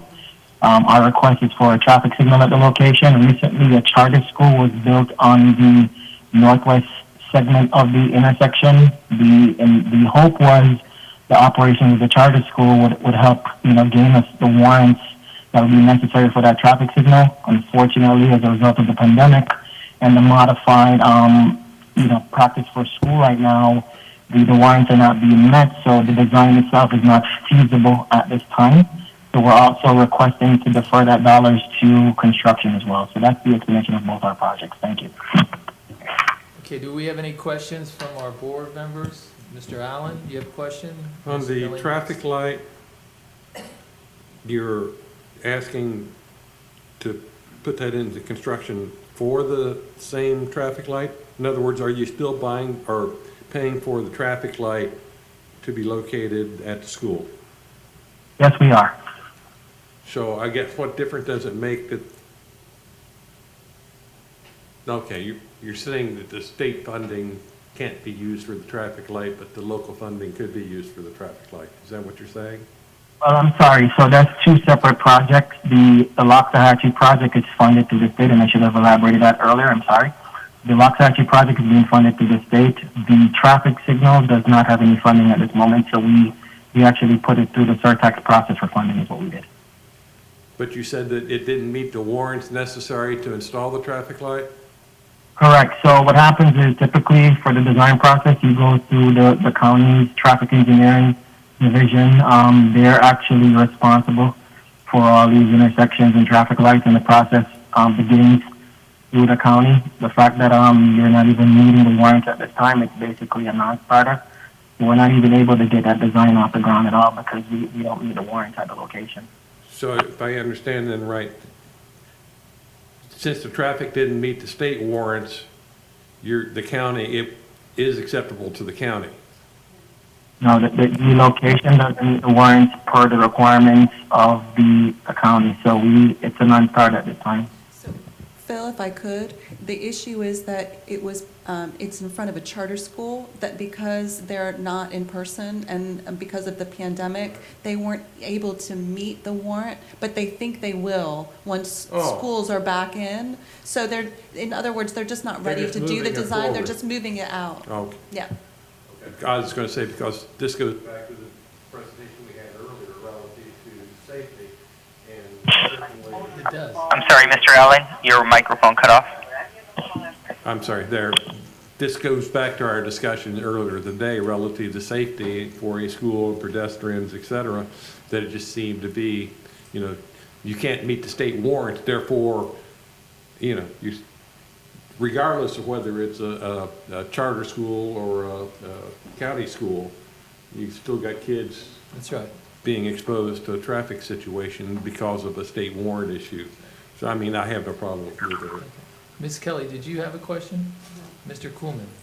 Yes, Gretchen, the last sentence, funding for the construction phase of these projects is not included in the current 5-year plan. So they're asking to move design dollars to construction, but when are they going to build it? So, the current 5-year plan, which is 2021 through 2025, these projects are not included in them. So this year, coming in the next budget cycle, the 5-year plan will roll, and the projects will be evaluated, and we will see whether the projects will end up in the rolling 5-year plan, which will include 2022 to 2026. But the funding will not be available, the construction funds will not be available until it's actually budgeted and allocated by the county commission. So, we can evaluate the progress of design. I heard the statement that the FDOT project, Loxahatchee Road, is at 90% design, and I know that FDOT will need a local funding agreement to include the local, both county and municipal aspects of the project, because it includes 3 state, municipal, and county aspects of that project. We'd be able to look at the availability of funds, but the county is still bound, even with the Second Amendment, by the rank of the projects from cycle 1. In the Second Amendment. So unless the county is able to fund above the MAG and include the projects above the minimum annual guarantee for surtax funding will not be available for these projects for some time. So they're just asking us, in theory, to move some funds from A to B, for lack of a better term, and then they may or may not get the construction. There's no guarantee of when the construction, all of the funds that are requested for construction for this project, we don't know when there's no determination yet as to when those funds will be available. So we're not authorizing that, we're just moving Correct. some funds, okay. Correct. And I think they're moving it from design phase to construction phase. That's the conversion. And then if they want to spend the money and build something, they could apply and get reimbursed later, correct? So the way that it works and why Angela was focused on the 5-year plan and that, that rolling 5th year, that out year, is the way the language in our interlocal agreements is structured is that once a city sees the money for that project, even if it's in 2026, and should they have the resources internally to build it, they can, as long as they let us know they're doing that. They act as if they were under agreement with us, and then they become eligible to seek reimbursement. But they have to see that project in that plan in order to be eligible for reimbursement. Right. Correct. I would move approval. Are you moving for approval? Okay. Do we have a second? Second. Is there any discussion? Can I get the names on the motion and the second, please? Ron Fraser. Coleman made the motion, Ron Fraser seconded. A quick question, I'm concerned about design dollars. Are we using monies from the penny tax to fund the design section of this project?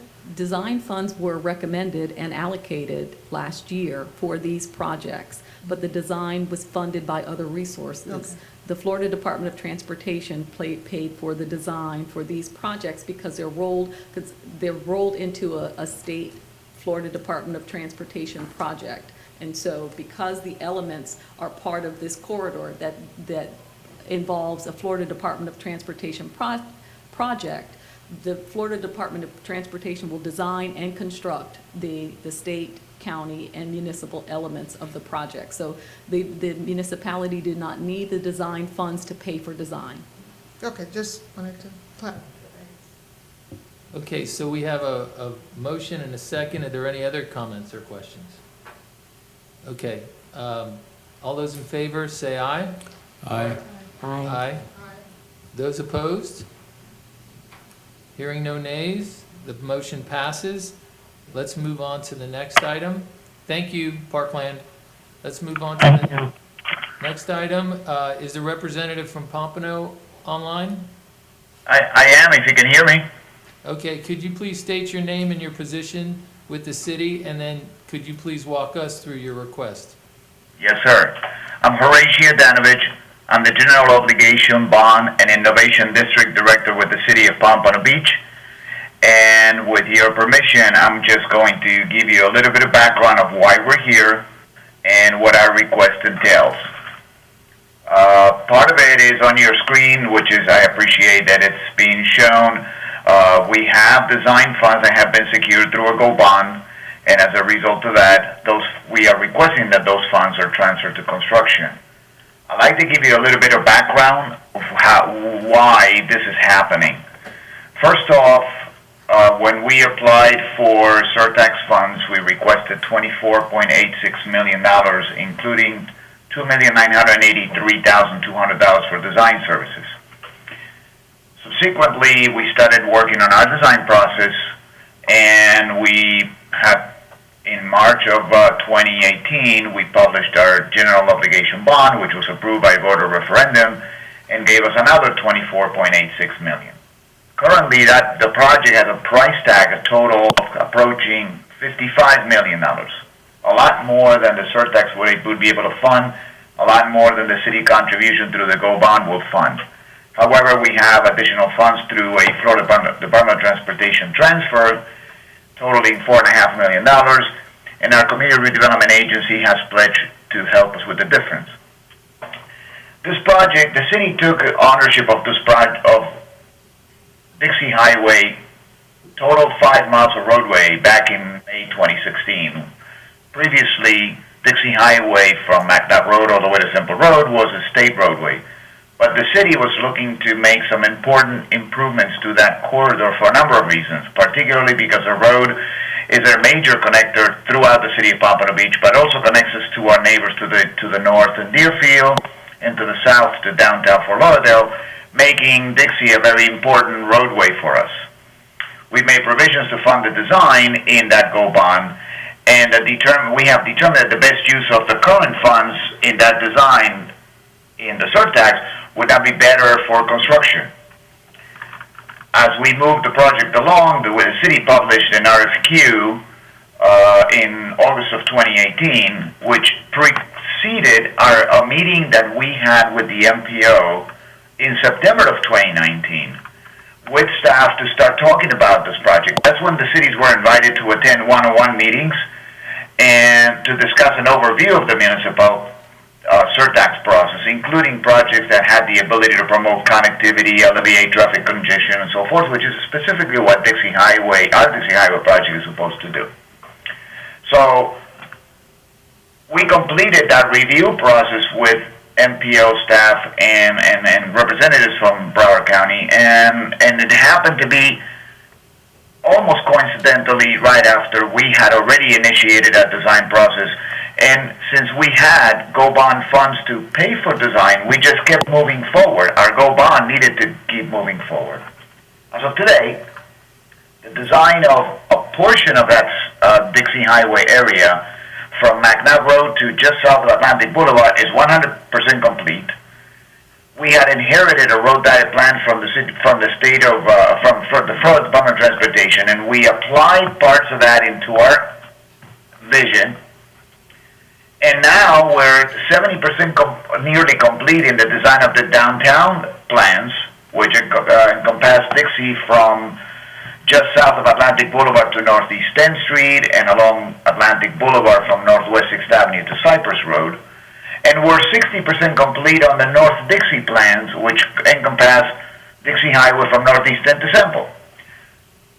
We already have the design firm on the contract. They already have a purchase order. We already have the monies encumbered. But the construction work is going to be a lot more than $24.86 million. Therefore, we believe that on our current interlocal agreement that we're working with the county, it would be better if the Oversight Board and the county allow us to transfer those funds to a better use, which we will need to supplement construction work. With that, I've entertained any questions, and if I hope that I didn't make you dizzy with a lot of details and stuff that happened over the last 3+ years, so I will be happy to help you and answer anything you may have.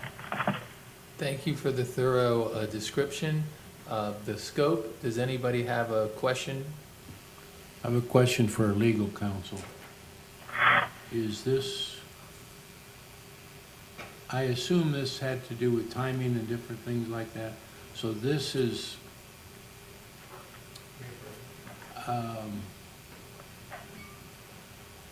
this is proper request that they're making to Yes. move, so we're not Under the doing current- anything improper? Under the current interlocal agreement, version of the interlocal agreement, yes, this is a proper Okay. request. Okay. And the Oversight Board can properly entertain the request to convert the funds that were recommended by the MPO for design and then approved by this body for design.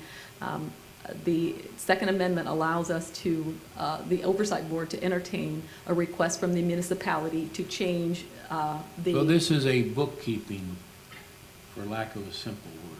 Well, it is procedural, and it's required under our agreement because of the way the agreement, the parameters that are outlined in the agreement. So we are bound by what the MPO recommends, and that's what we approved last year in our approval process. Now, the Second Amendment, which is now in effect, allows the municipalities to request a change to what the MPO recommended and what you approved, and that's what we're doing. I would so move approval of this request.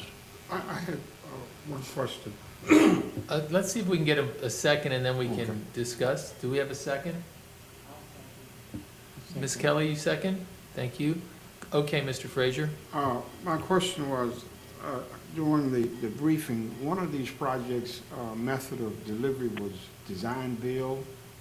Is this the one, or were the others? It's Pompano. It's this one? Mm-hmm. My understanding, there's an issue when you do the design build, that the county, I'm gonna use the word county because I don't know who's doing the review. There are certain items that are eligible and not eligible under the surtax, and you're not able to see that in a design build because everything is up front. So how do we clarify those pieces? Okay, so we have devised a checklist, and the cities, the municipalities that elect to utilize a design-build process are still required to provide the documentation that the county requires. And so for purposes of a construction project, the checklist requires signed, sealed construction documents and construction cost estimates for the project. The city of Pompano Beach has, I don't know if you could tell from the explanation, but they've divided this project into 3 different phases, and the design for the first phase is complete, and they are able to provide 100% signed, sealed construction documents and a cost estimate for phase 1. And so for that phase, as long as the documentation that the county requires is provided, then the municipality can deliver the project the way it needs to. But I know that the design build eliminates the level of documentation that's generally required when you separate out the process. You generally, there's design, and you get the construction documents, and then you do a construction bid. And that's not what happens in a design build, but as long as the municipality can provide the documentation that we require, we can proceed. Mr. Donovich, did you want to add anything to that? I know you were trying to speak. Thank you, Ms. Wallace. I appreciate that. I just wanted to make a clarification. Design bill would have meant that we would have hired the designer and the construction firm under one umbrella.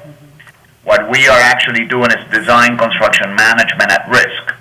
They're separate umbrellas. So the designer, which is Kimley Horn and Associates and their own team, were hired first, and months later we advertised the construction management at risk. And the reason why we proceeded to go that route is because projects of this magnitude require someone like a construction manager to help the design team drive the project in such a way that we can value engineer it and make it work forward without breaking banks, or also to make sure that craftsmanship is assured, that all the regulatory issues are addressed, and that we have both of them on our side of the ledger instead on the opposite side of the table.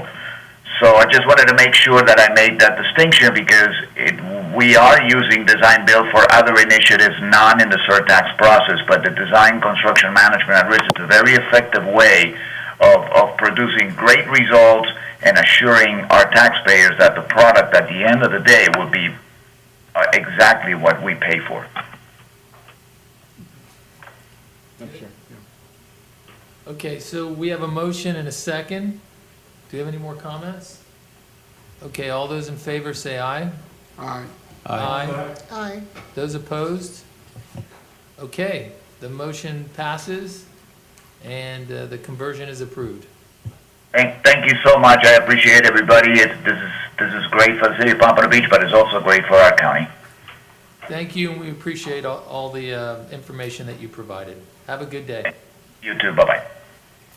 Okay, so we've done everything, and now it's time for pizza. Right? Lunch break? How long do we want to break for lunch? Oh, but then we're going to do the ethics training. I have So a that'll happen over question there. under I have a question. member reports. I'm just curious, we now have 29 of 31 cities. Who were the two that didn't, and why didn't they join? Oh, no problem. That's Sea Ranch Lakes, and primarily Sea Ranch Lakes, I believe when I spoke with them years ago, they just didn't have enough non-state property that they would be able to do improvements on to really make it worth their while. And then Lazy Lake is the other. It's that little... It's the little tiny island in the near middle of Wilton Wilton Manor. Manors. Yeah. Wow. Thank you. Okay, do we have any other questions on like new items or I, anything? no, but I have a logistics question. Sure. As I understand it, we're breaking for much needed lunch, but we're also doing ethics training and photographs. Something about the badge? Yes. So not photographs, you're gonna go get your ID badge. You have to turn in your old ID badge. So you're gonna adjourn this meeting. You're going to move to our workshop room that is right down the hall where lunch is served, 4:30, right? And Angela is going to give you your ethics training, and as soon as that's over, you're gonna go downstairs and you're gonna get your new ID badges Great. from Okay. security. So so the first item is eating, right? So I can be 5 minutes late to that. Yes, sure. Thank you. Okay, thank you, everybody. Thank you, and have a great weekend. Meeting is adjourned. Thank you. Gretchen, just to confirm, you do not need my services for the ethics training? No, sir. Thank you so much for participating virtually. We appreciate it, and I hope you have a great weekend. Thank you. You too.